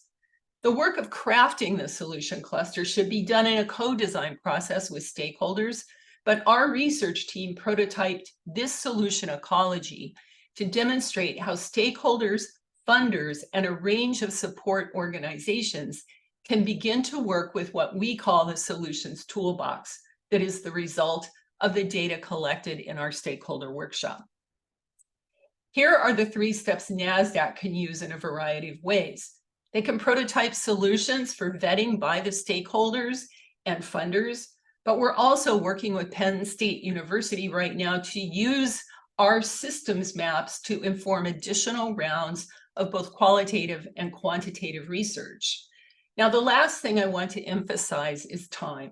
This is not a one-off linear process, but an ongoing cycle of problem mapping, future visioning, and system solutioning. Then we're waiting to see how the system responds to our interventions. And this is something 21st century societies are not very good at, waiting, doing nothing, because time is money and we want quick results. But we think working in systems means working in different time horizons simultaneously and designing for emergence and unpredictability, and then dancing with those unpredictable results. We continue to test and develop this approach in our research with a variety of partners. In Canada, we worked on the problem of a loss of Indigenous foodways and healthcare. In Mexico, we worked with stakeholders to look at a range of wicked urban problems in Guadalajara. And of course, with NASDAQ, we worked with 80 stakeholders to create a systems view of the problem. And all of these projects are up online. All of our research aims to bring together as many stakeholder groups as possible that are connected to and affected by the wicked problem to leverage the knowledge and wisdom already within the system and to develop solutions that are informed by the past, the present, and the future. If you'd like to know more about transition design, the seminar Gideon Kossup and I teach each spring is an open source website with readings and materials you can download. And everything that we've written so far can be found on our academia.edu websites. Thank you.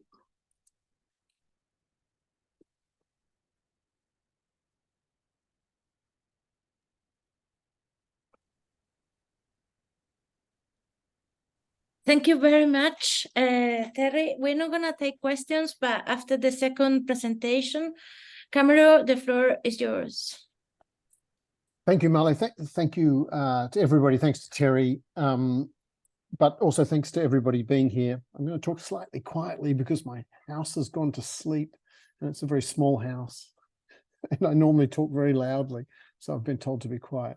I'm going to try and follow what Terry has introduced to you about transition design and just draw some connections to some of the work that I've seen this evening and explain how I think it might work in relation to a project associated with particularly the issue around refugees.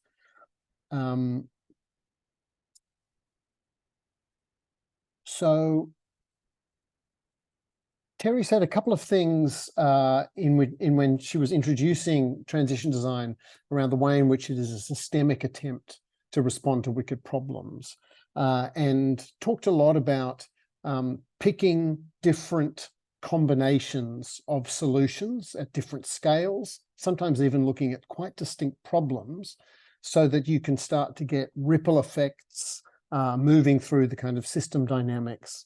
And what is happening when you do that is you're attempting to sort of reframe a particular problem, reframe particular contexts in order to open up these transition pathways. So I'm going to speak just particularly to this idea of picking different projects and this process of kind of reframing. Just to reiterate some of what Terry sort of said at the beginning of the presentation, transition design is very much about transitioning systems. It's about trying to bring about a system change. And in the context that we're talking this evening, a lot of what I've been seeing is an attempt to say that we need to start moving to systems in which there is a lot more cosmopolitan localism. I think we're fond of calling it situations in which there is a lot more hospitality being shown to people moving through from different societies, a lot less fixture on ideas of nation state that are obviously proving to be quite unsustainable in lots of different ways, both in terms of the places that people are trying to flee from and the places that people are trying to seek refuge in.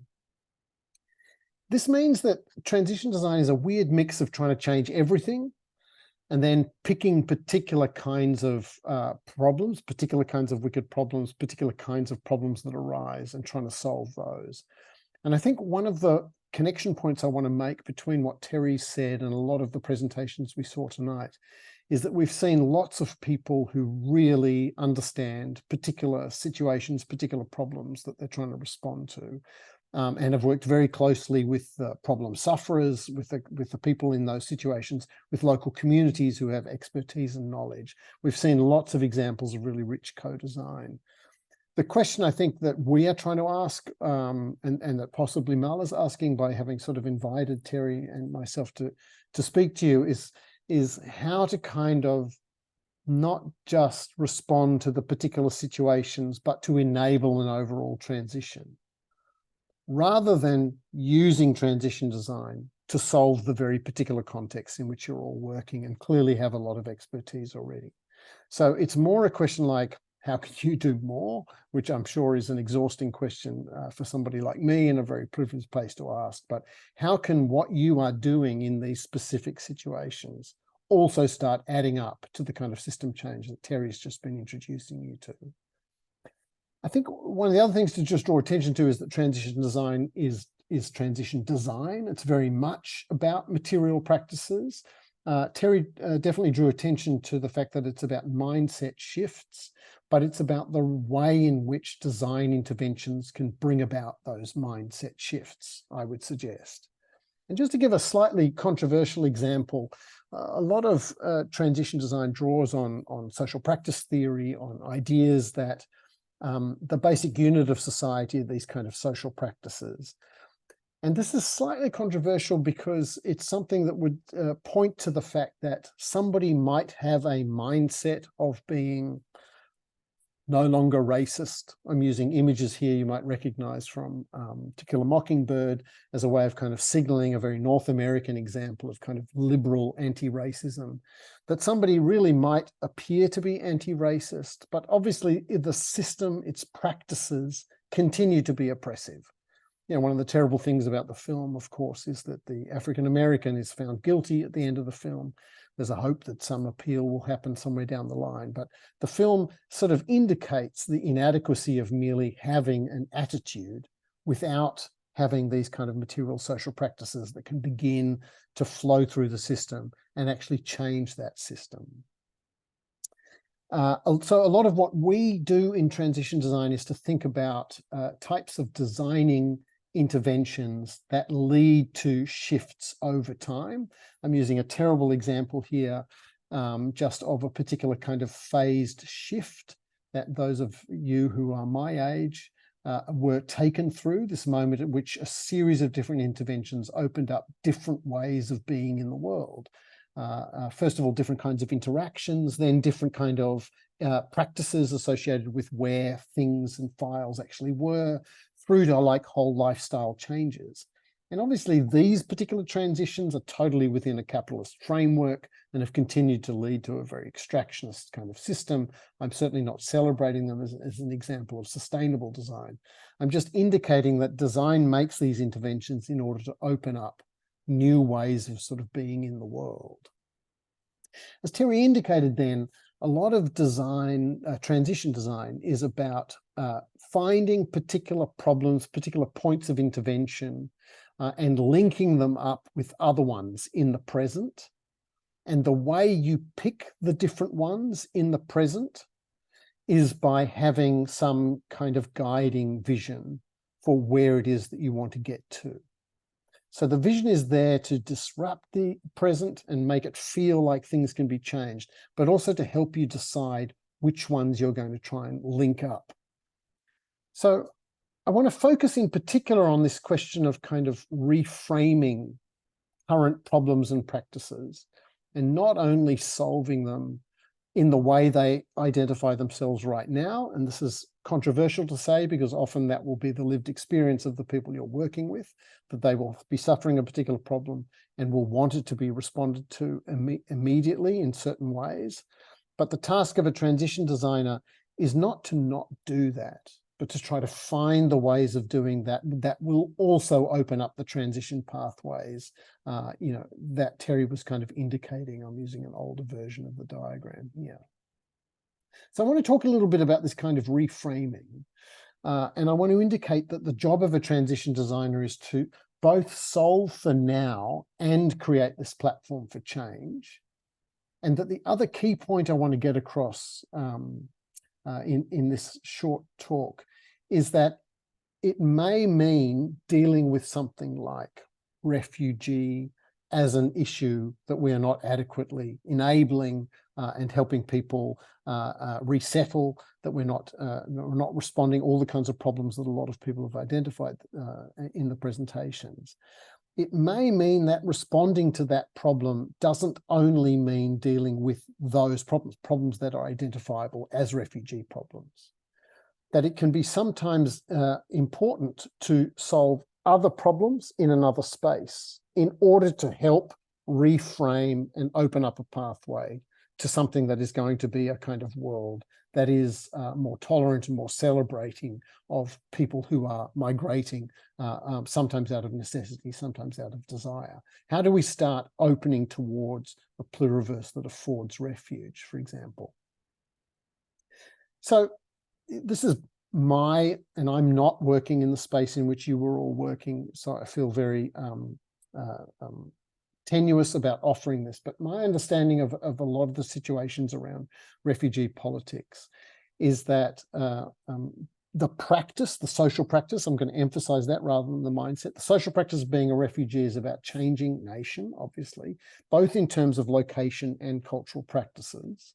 And in both cases, this involves not just the refugees themselves, but the hosts, I'm mindful of Marley indicating at the beginning that word isn't used everywhere and sometimes is not appropriate. I quite like its etymology in English, so I'm just going to stick with it for now. In many cases, we also know that host countries are resisting refugees and maintaining what I would call unsustainable ideas of nationhood, both as physical places and as cultural values. This means that the overall problem that might be at issue here is how to actually reframe citizenship, how to reframe what it means to be a country, how to begin to promote and connect new kinds of citizenship practices. So just to give you two quick sort of bad examples that just come from my own background and have nothing to do with the much richer context that you've all been speaking to. And these are situations in which I think it's possible to promote what I'm calling here an experience of radical interdependence. I'm using the phrase that's a subtitle of Arturo Escobar's book, Designs for the Pluriverse. How to actually get host countries, host citizens to experience a type of radical interdependence, and then how to reframe those so that they begin to also contribute to the transition towards a kind of cosmopolitan localism in that sense. So I'll just use the rather dated example of Ezio Manzini's work, which some of you may be familiar with. So this is his thesis work, came out of this kind of sustainable everyday. And it was an attempt to kind of say people could do cooperative service provision.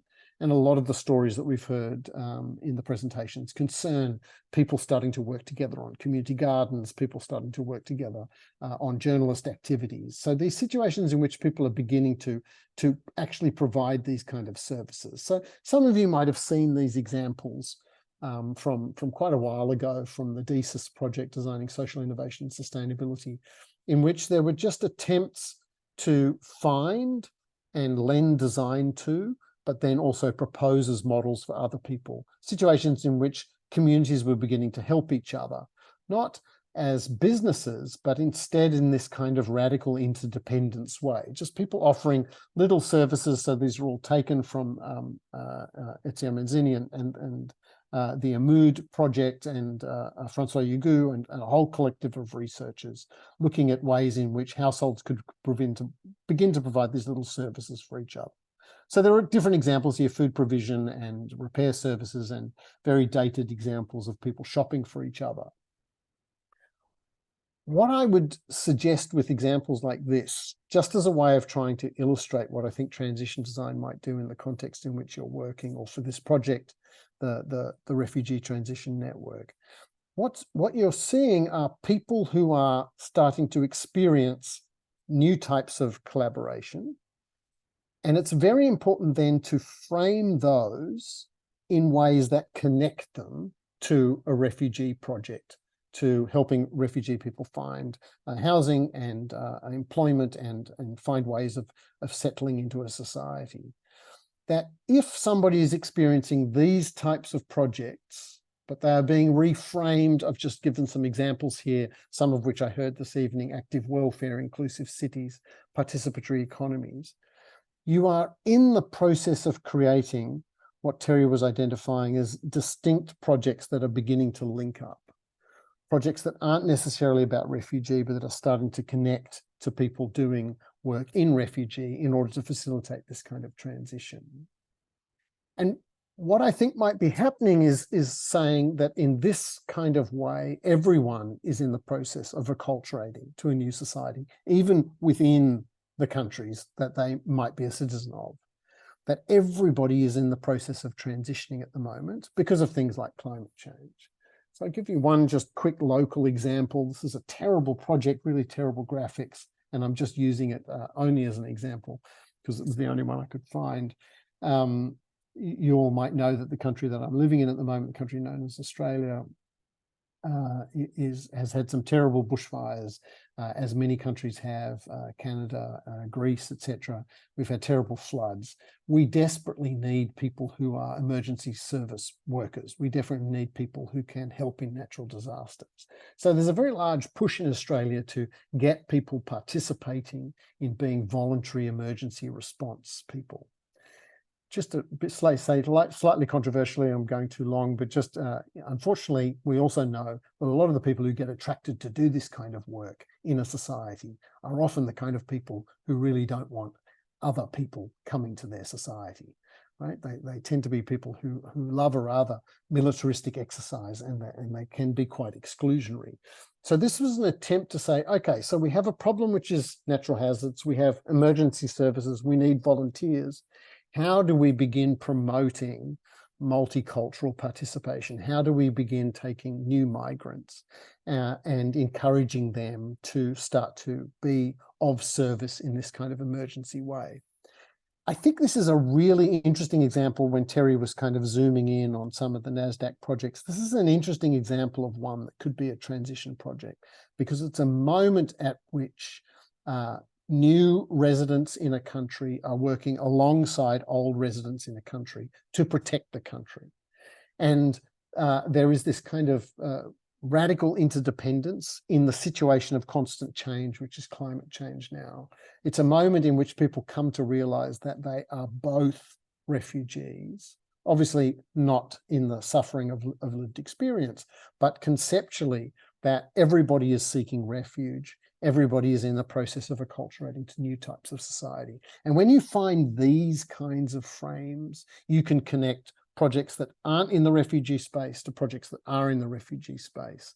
You can begin to make sure that those material interventions are solving particular problems, and also then creating situations in which a transition is beginning to unfold and people are changing how they understand what it means to be a citizen in these kinds of societies.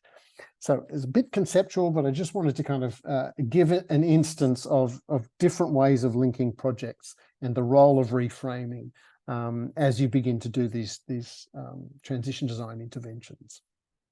I hope that made some sense.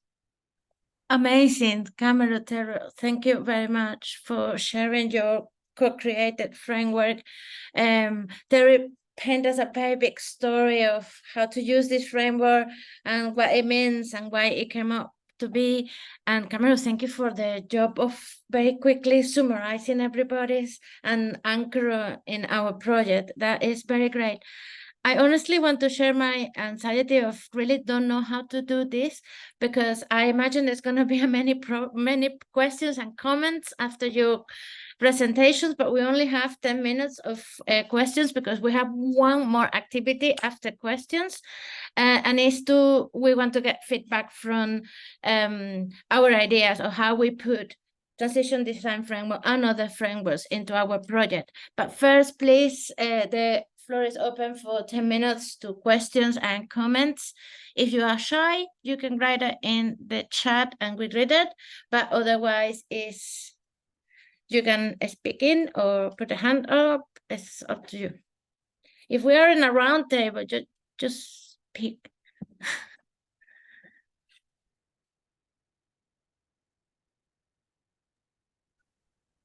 I've got some people discussing a few things behind the scene during Cameron and Terry's presentation. So I'd like to just ask those people who have asked me the questions to please ask here. Great, Ibu Nuke is posting question here, Malay.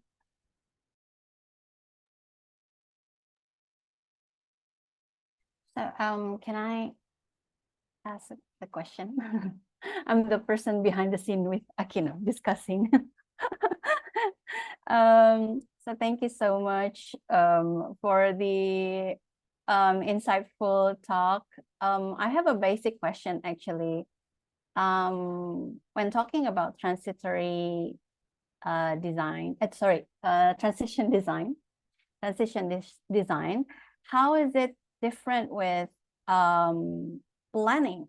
Like I'm an urban planner, so we usually plan also for the future, and we use also methodology. So how is it different with planning for change or planning for the future? And the second one is that in transition design, who do you really expect to to facilitate this transition design?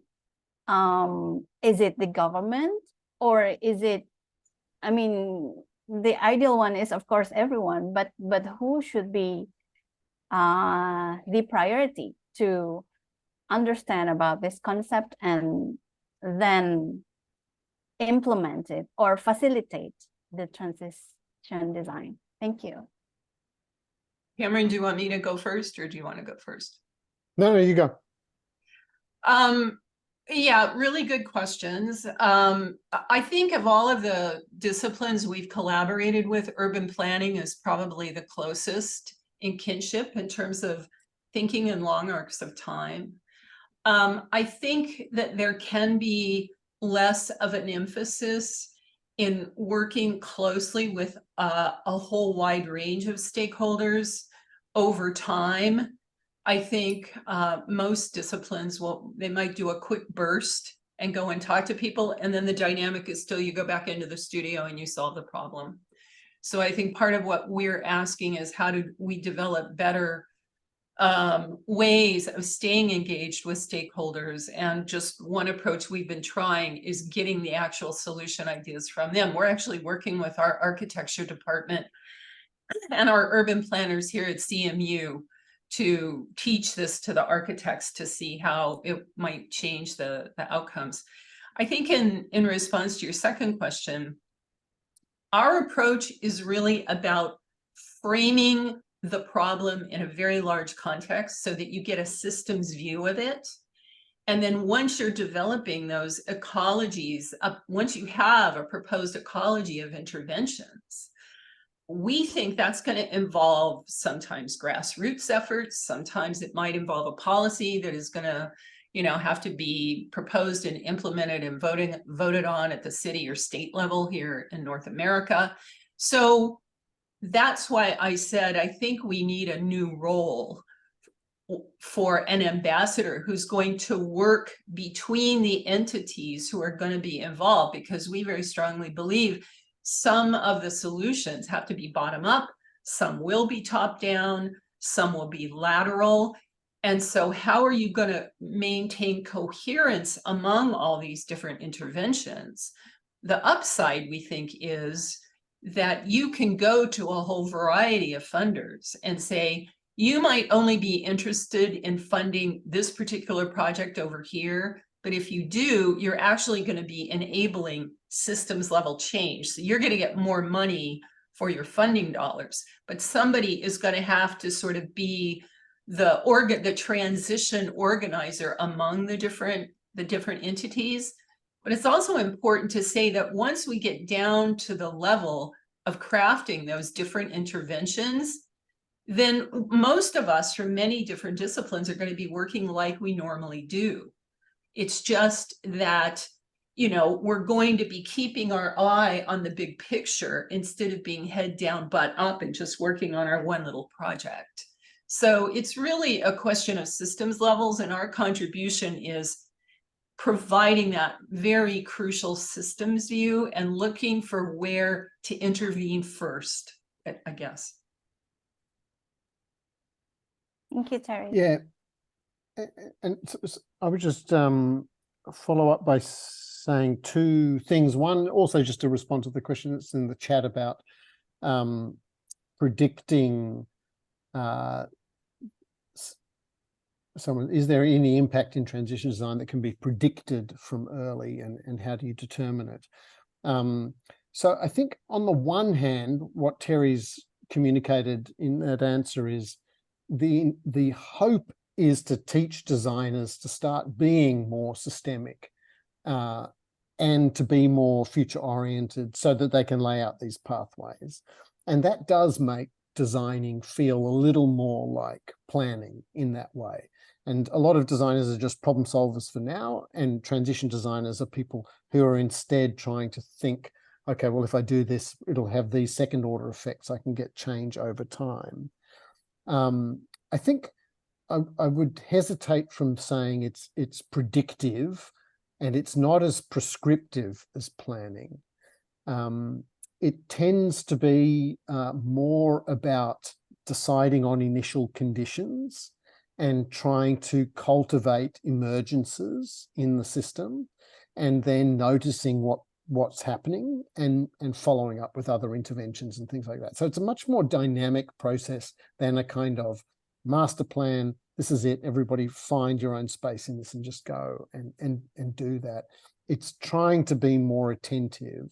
So it's both not just being problem solving, it's being systemic, but it's not being sort of controlling. It's instead about sort of trying to ease things as the system proceeds. Now, to do that, this goes to the second question. Yeah, obviously, it would be great if you had government backing and a large amount of money so that you could begin to kind of resource all these activities in those kind of ways. I would just say briefly, there are overlaps between transition design and sometimes kind of collective impact plans in philanthropy, sometimes in what's now being called mission-driven innovation, mission-driven policy. So Mazzucato's work, the Design Council of Denmark's work, Dan Hill's work coming out of Citra and some of Scandinavia. There are lots of people starting to think about how do you do these challenges. How do you kind of say our challenge is to do this transition? We're going to set the rules for this space and then enable people and resource them. So there are some overlaps there. But I would just go back to what Terry said about, in the end, being a transition designer is about being a designer and doing what designers do.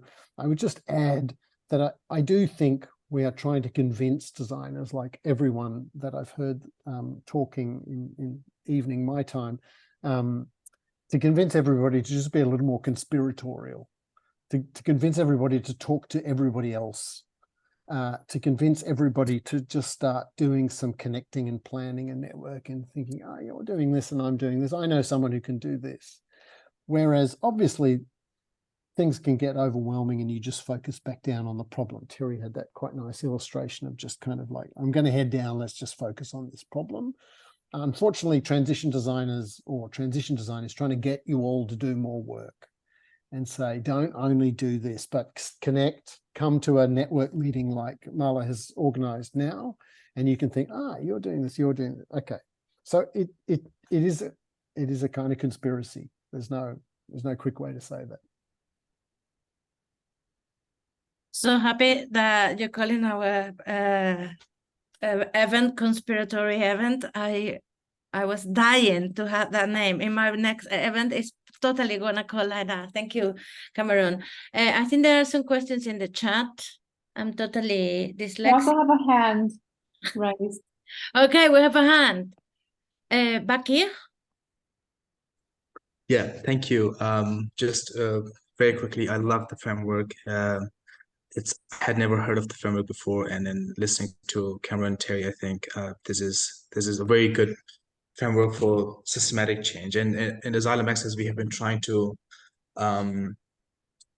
bring changes on a systematic level around power shift and resources, to kind of like bring all the advocate with all different institutions of power to convince them that if they work with people, forcibly displaced people, and the impact will be greater. And believe me, just convincing that is super hard for us.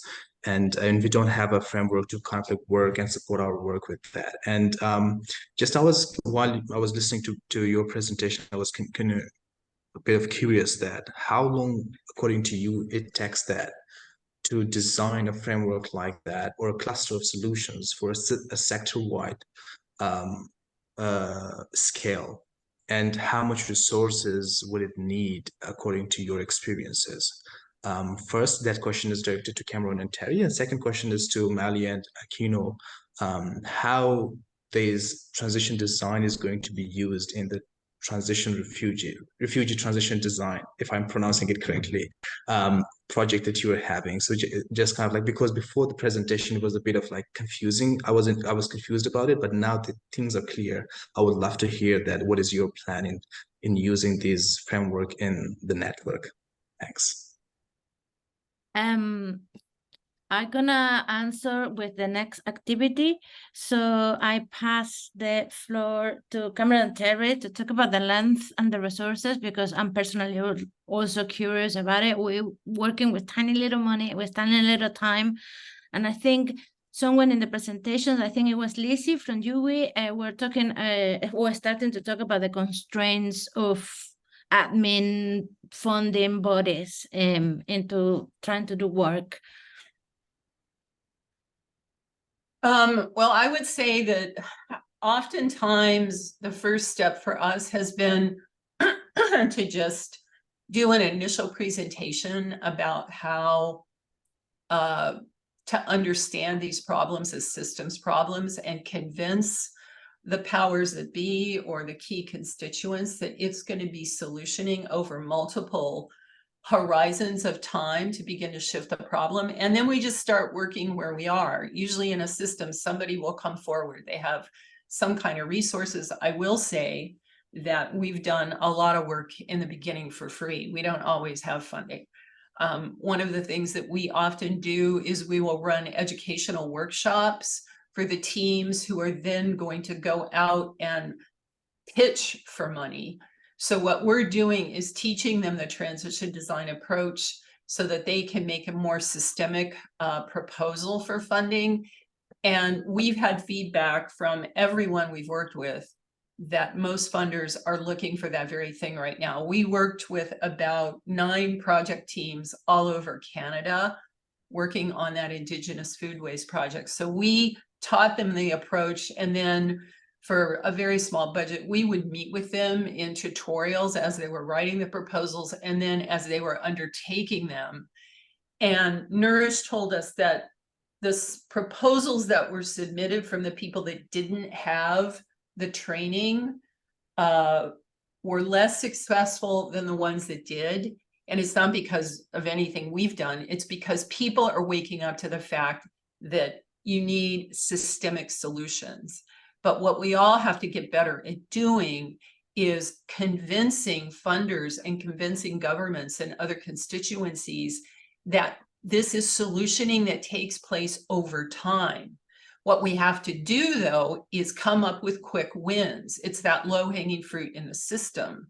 What we think mapping the system does is it shows us where stakeholders are in agreement. And if you can chalk up some quick wins, then you can get more funding and you can build bridges with the stakeholders. So sometimes it's just one little project and it leads to another step and it leads to another step. But we also have to get better at convincing them we're running a marathon, not a sprint. Thank you very much. And thank you for the addition in the chat from Cameron. I think we have time for one more question. And the question is from Lara Salinas. You want to read it? Sure, thank you. Thank you, Terry, and thank you, Cameron. It's very nice to see you talk about this and give us some structure and some common vocabulary to talk about our practices. My question, and this comes from my teaching mainly with the students that you know well as well, Cameron, is about, you said that we designers need to be in the now, solving problems, but also in the future. And I find that impossible. So I would really love you to articulate that a bit more, the tension between the now and the transition. Yeah, it's very difficult. And I think transition design is precisely an attempt to collect methods and discourses and theories, often outside of design, that can help designers begin to have that sort of bi-directional way of approaching problems, because obviously their superpower is being really empathetic and really understanding a problem, often even, you know, after a while with the problem sufferer, better than the problem sufferer, or being able to see. So that immersion is what is really strong about design. So trying to say to them, no, you need to be thinking about some other subsequent change as well. The thing that I didn't explain very well, but I have found does work, is Case Dorst's account of frame innovation. So this kind of interesting way of really working through problem framing as a process. So saying, what is the problem that what is the problem you think you have at the moment? What is the problem that we're working on? Now, where did that problem come from? Terry talks about kind of moments in which the past, kind of to understand the legacy. Oh, right. So the problem we have feels really pressing, but it has a very particular origin. And then there's this really difficult thing to explain, but really clever process of looking. Most problems are a paradox. Most problems exist not because it's a problem and somebody should come up with a solution. The solutions exist. Somebody doesn't want the solution, or the solution doesn't work in some kind of ways. And when you can start to pull out those paradoxes in the problem that are holding it in place, it becomes possible to then do this reframing exercise. And when you reframe it, what you're doing is finding a version of the problem that is both now and future. And it won't look like the phrasing for the problem that you have now, but it should capture some of the things that are pressing about it. So you actually do this work of co-designing the problem, reframing it, finding new words, finding new models and metaphors, finding new values, finding some other angle on the problem is how you then find something that's both future and present. And so, yeah, in my limited experience, Kees Dorst's version of frame creation is a bit this magic process that allows those two. Thank you. And I should say it's more my experience of doing it with colleagues than you find literally in the book. The book doesn't really explain how you do that paradox and retheming. It's coming out a little bit more in Mika van der Brouwer's work. So I can send you some stuff. I'll stick it in the chat now. Thank you very much, Cameron. I think Male has been kicked out of the Zoom by her Zoom, so I'm taking over this discussion. I think we have time for one more question. If anyone have any question, I'm sure there are lots of questions, especially from those who have not heard about transition design before. So, anyone? Maybe? Yes? No? Okay. I have questions if there's time left, probably. Yes, please, Yeah. Lisa. Thank you so much, Terry and Cameron, for the insight about the transition design. My background is anthropology, so this is relatively new to me, like designing things and stuff. My questions, well, I like about the approach of reframing the issues as as probably the strategy or the first step of how you identify the problems and also then design what is the future of the program should be. But I also I'm still struggling with imagining like how it is actually implemented. But I remember one of the slides that Cameron you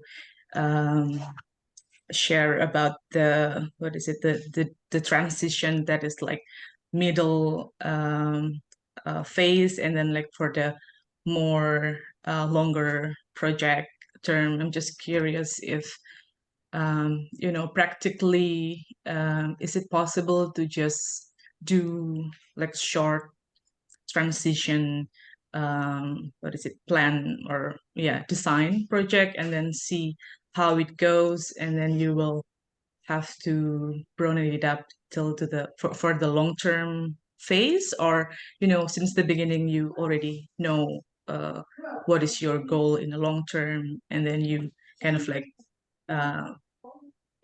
break it down to the details. I'm just like curious on how the technicality of designing this thing, because usually and also I think well, at least in my background, I always try to do the participatory like project, meaning that I will ask the people that I work with what actually what are their needs to be included in the with this project, and it seems that the transition design actually is like more, you know, it relies on the understanding of the project initiator to design the broader goal, if that makes sense. Just want to Well, I can your say perspective on it.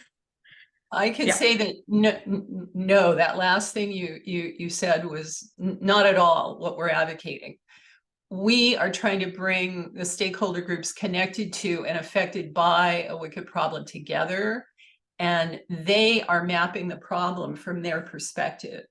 And we're aggregating all those perspectives together into a map, like the acupuncture map, right? They're doing the same with visioning. So we are asking them in 30 years, 40 years, if the problem were resolved, what would everyday life look like? What would you be able to do that you can't do now? And when you have each group map that from their perspective, you end up with systems views that show you where there's agreement and where there's opposition among these groups. And you know that where there's opposition, one of the things we have them do is list their hopes and their fears about the problem. Well, sometimes one group's biggest hope about the problem's resolution is another group's worst fear. So when you see these areas of opposition, you identify them and you know that's what makes the problem wicked, that's what keeps it stuck. But there are also always areas of agreement in how they see the problem. And there's always areas of agreement in how they see the future. So that's where you begin working immediately. But the other thing I emphasized in my second to last slide was this isn't a one-time thing. You're always systems mapping, future visioning, and then systems solutioning. And once you see how the system responds to your solutions, you have to map it again. You have to re-specify the future. So what you're learning to do is introduce new exercises, new muscles into the stakeholder system so that they're understanding this is an ongoing solutioning process. So it's not at all specified by the conveners. We're convening, holding space, and help facilitating the emergence of their wisdom and knowledge to map the problem. Yeah, I think it's important to emphasize that when Terry shows those kind of big system maps, they have a beautiful aesthetic, like everything Terry does, but they kind of have been inherited from the fact that people have actually done that work. So the work has actually come from the stakeholders. Now, there is still something that we're asking designers to kind of lead on, which is convincing people to get in the room in the first place, and then facilitating them across these kind of obstacles that Terry's just described to try and do this systems mapping themselves. But the systems map is not some expert-driven systems map. It is precisely about trying to help people who are stakeholders experiencing the problem begin to think about the problem, not just in terms of immediate solutions, but a multi-stage kind of change. And then, yes, to the front half of your question, again, it is always about what you do now and next. It's never about what you know you're going to do 3 or 4 steps. That's what's going to change. You're always still doing kind of design research where you make interventions and then evaluate. And not just you, but obviously everybody. So you're trying to hold, as Terry said, you're trying to hold space. You're trying to convene a collective impact alliance, which is why I was stupidly calling it a conspiracy before. You're trying to hold this group of people as this thing begins to move.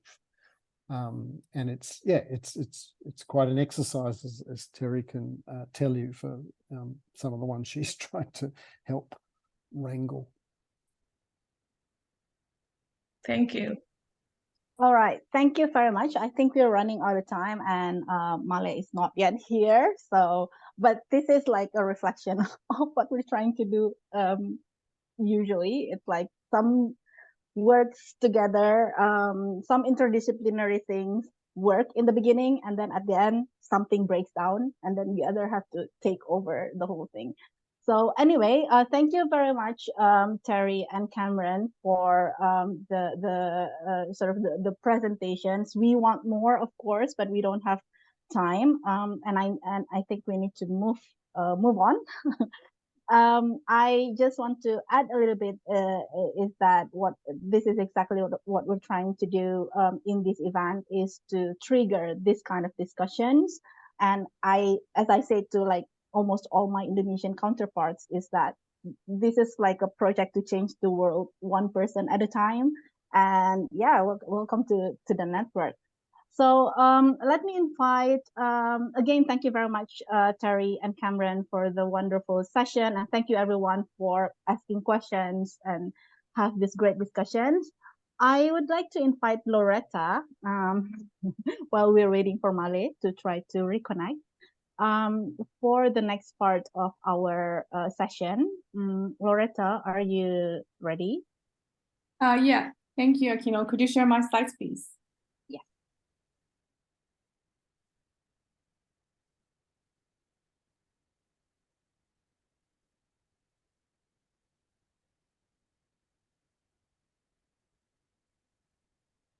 Loretta, I think you can start while I'm trying to get your presentations on.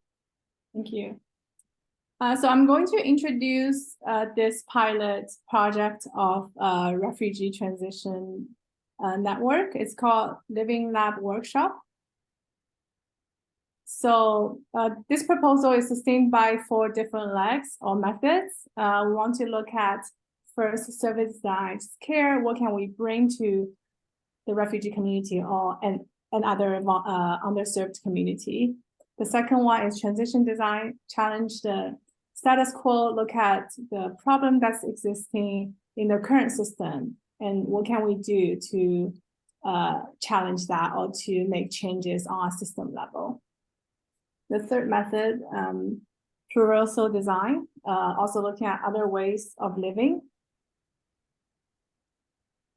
The fourth method is the utopia as method.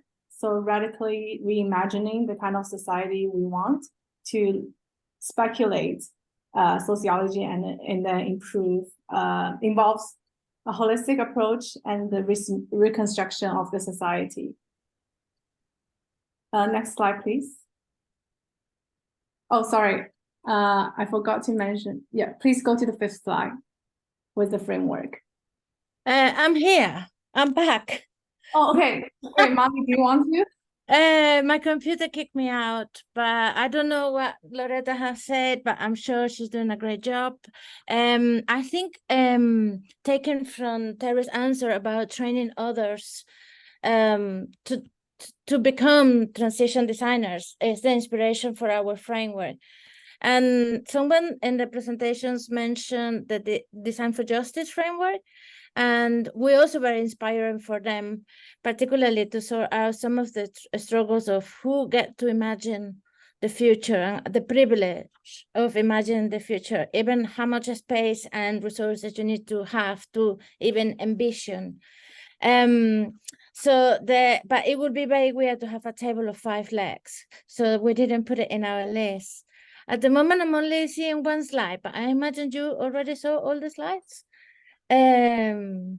So do you want to go through it again? We just quickly went through, but the slides. No, that's fine. I think everybody heard you, and you probably did it perfectly. If we want to the slide 4, where the whole framework is.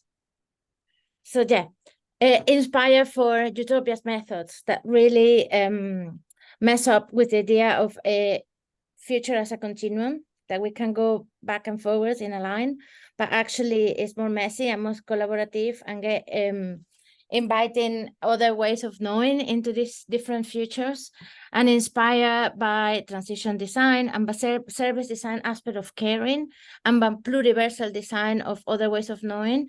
We decided that our project is a proposal that is one of the outcomes of the networks. We'll design a upskilling program to train refugees, particularly multi-faith women-only refugees, to get skills to actually become transition designers or do projects under this framework. What we want to do now is that obviously we cannot do the whole program in the framework of this project.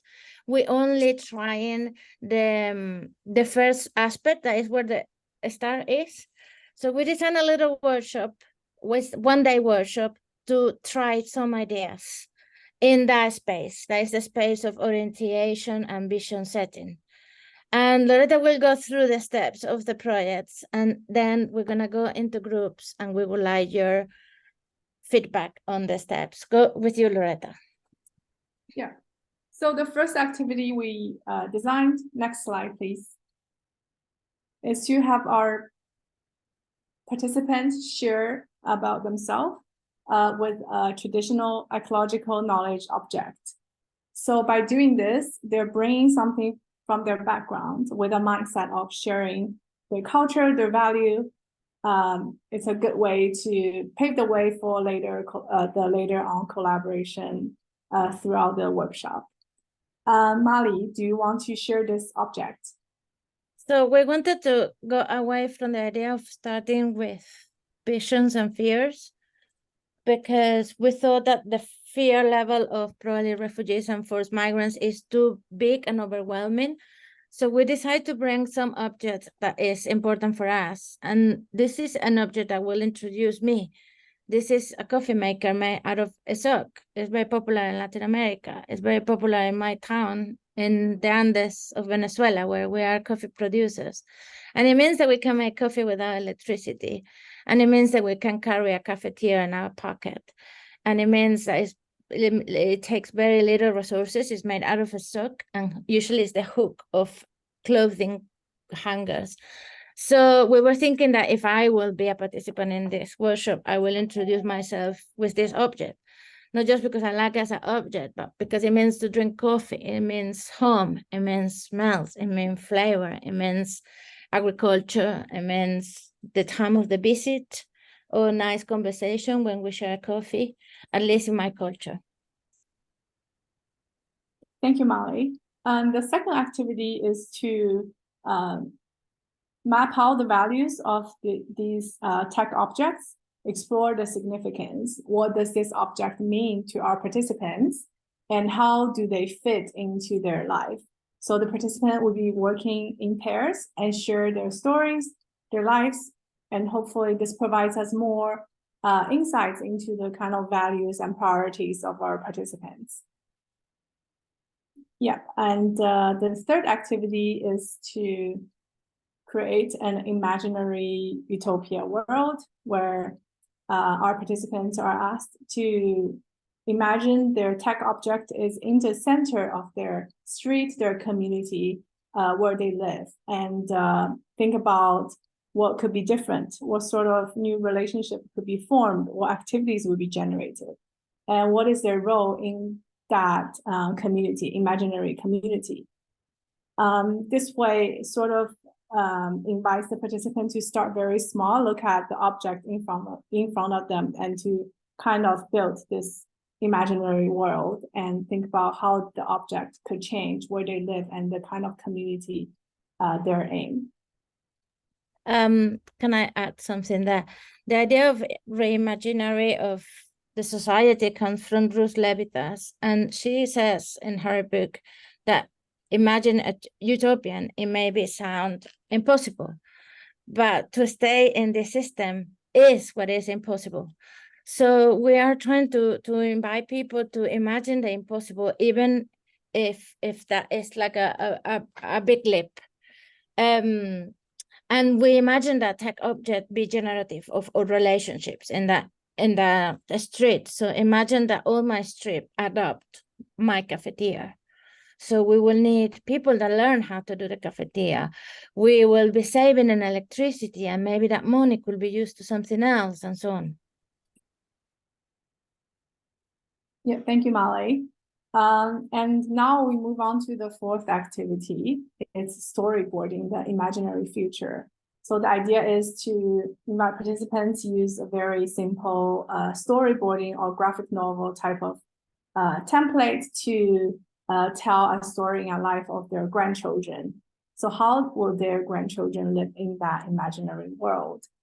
We hope that this way could help participants, also the facilitator, to visualize the kind of practical impact of this imaginary world, and also look at some of the possible examples how that could be visualized.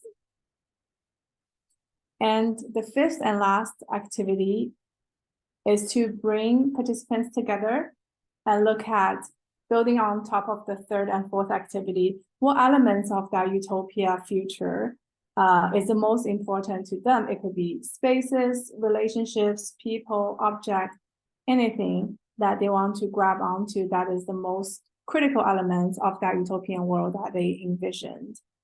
And this, we call it a vision tree. This tree will visually represent the collective vision of the future, and then help people think what are the most important things they need in the long run.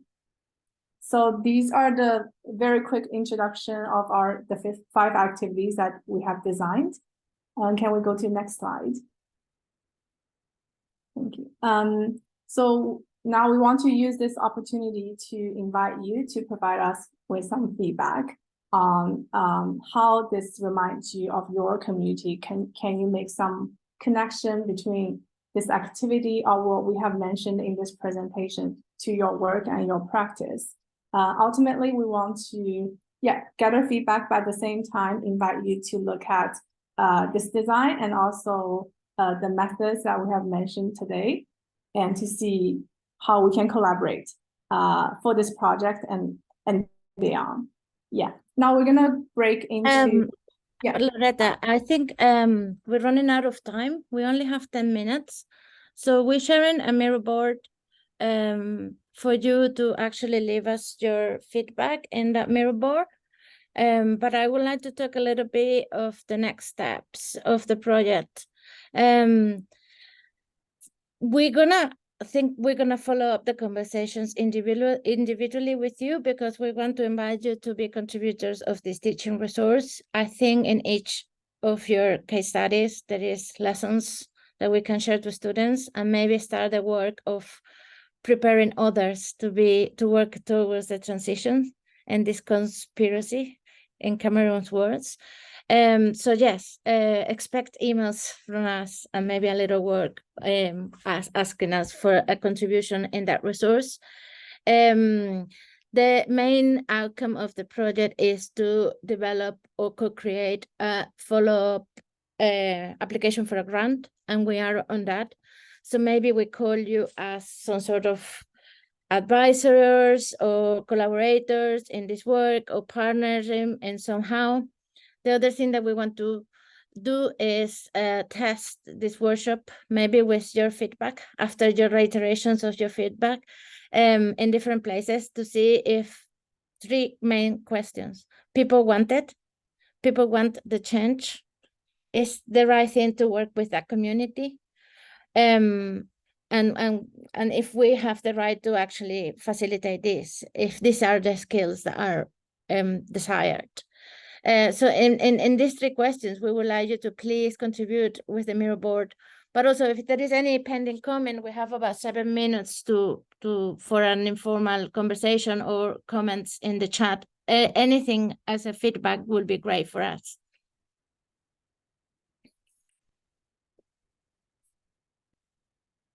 Aquino, do you want to add something? No, because we have very, very limited time, but I mean, I've shared the mirror board link on the chat.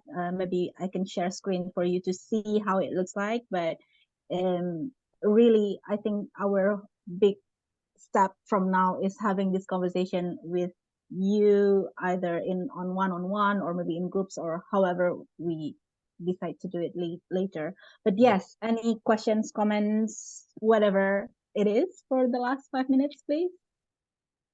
Aquino, would you like to share on how to use the mirror board? I think everyone is familiar with Miro, yeah? So you can have a look at the mirror board here. We have 4 questions. The first one is asking about when you look at, or when you think about the presentations that Loretta did for the workshop designs that we want to try out, you know, what do you think are good aspects in this design? That's the first question. The second is if there's anything that you think we should change or adapt when working with refugee communities, for example, in your context. It'd be great if you can, you know, put it on the second one. And then on the third one is anything that you think will not work or we should avoid because it's not good, it's maybe offending someone or things like that. Please put it on the third one. And on the fourth one is anything that we didn't really think about but is of your concern. Please put it on the fourth. I think you can access this after our events. I'll keep it open until indefinite time, maybe. But yeah. Loretta, is it possible to put a link to the presentation in the top of the board in case people want to revisit the 5 activities that we designed? Yes. Also, I would like you to ask yourself, is this something that I will do with my community? My community will like this? Because this is one of our main questions. Is this wanted? Is this, yeah. So, any comments to close the session? I'm aware that the session has been super long and thank you for your patience. It's horrible to have online events where we cannot shake hands and eat refreshments and drink water. But I hope also meeting each other is something of value for you, that you also get inspired from each other. I definitely got inspired from all of you. So if anything to add.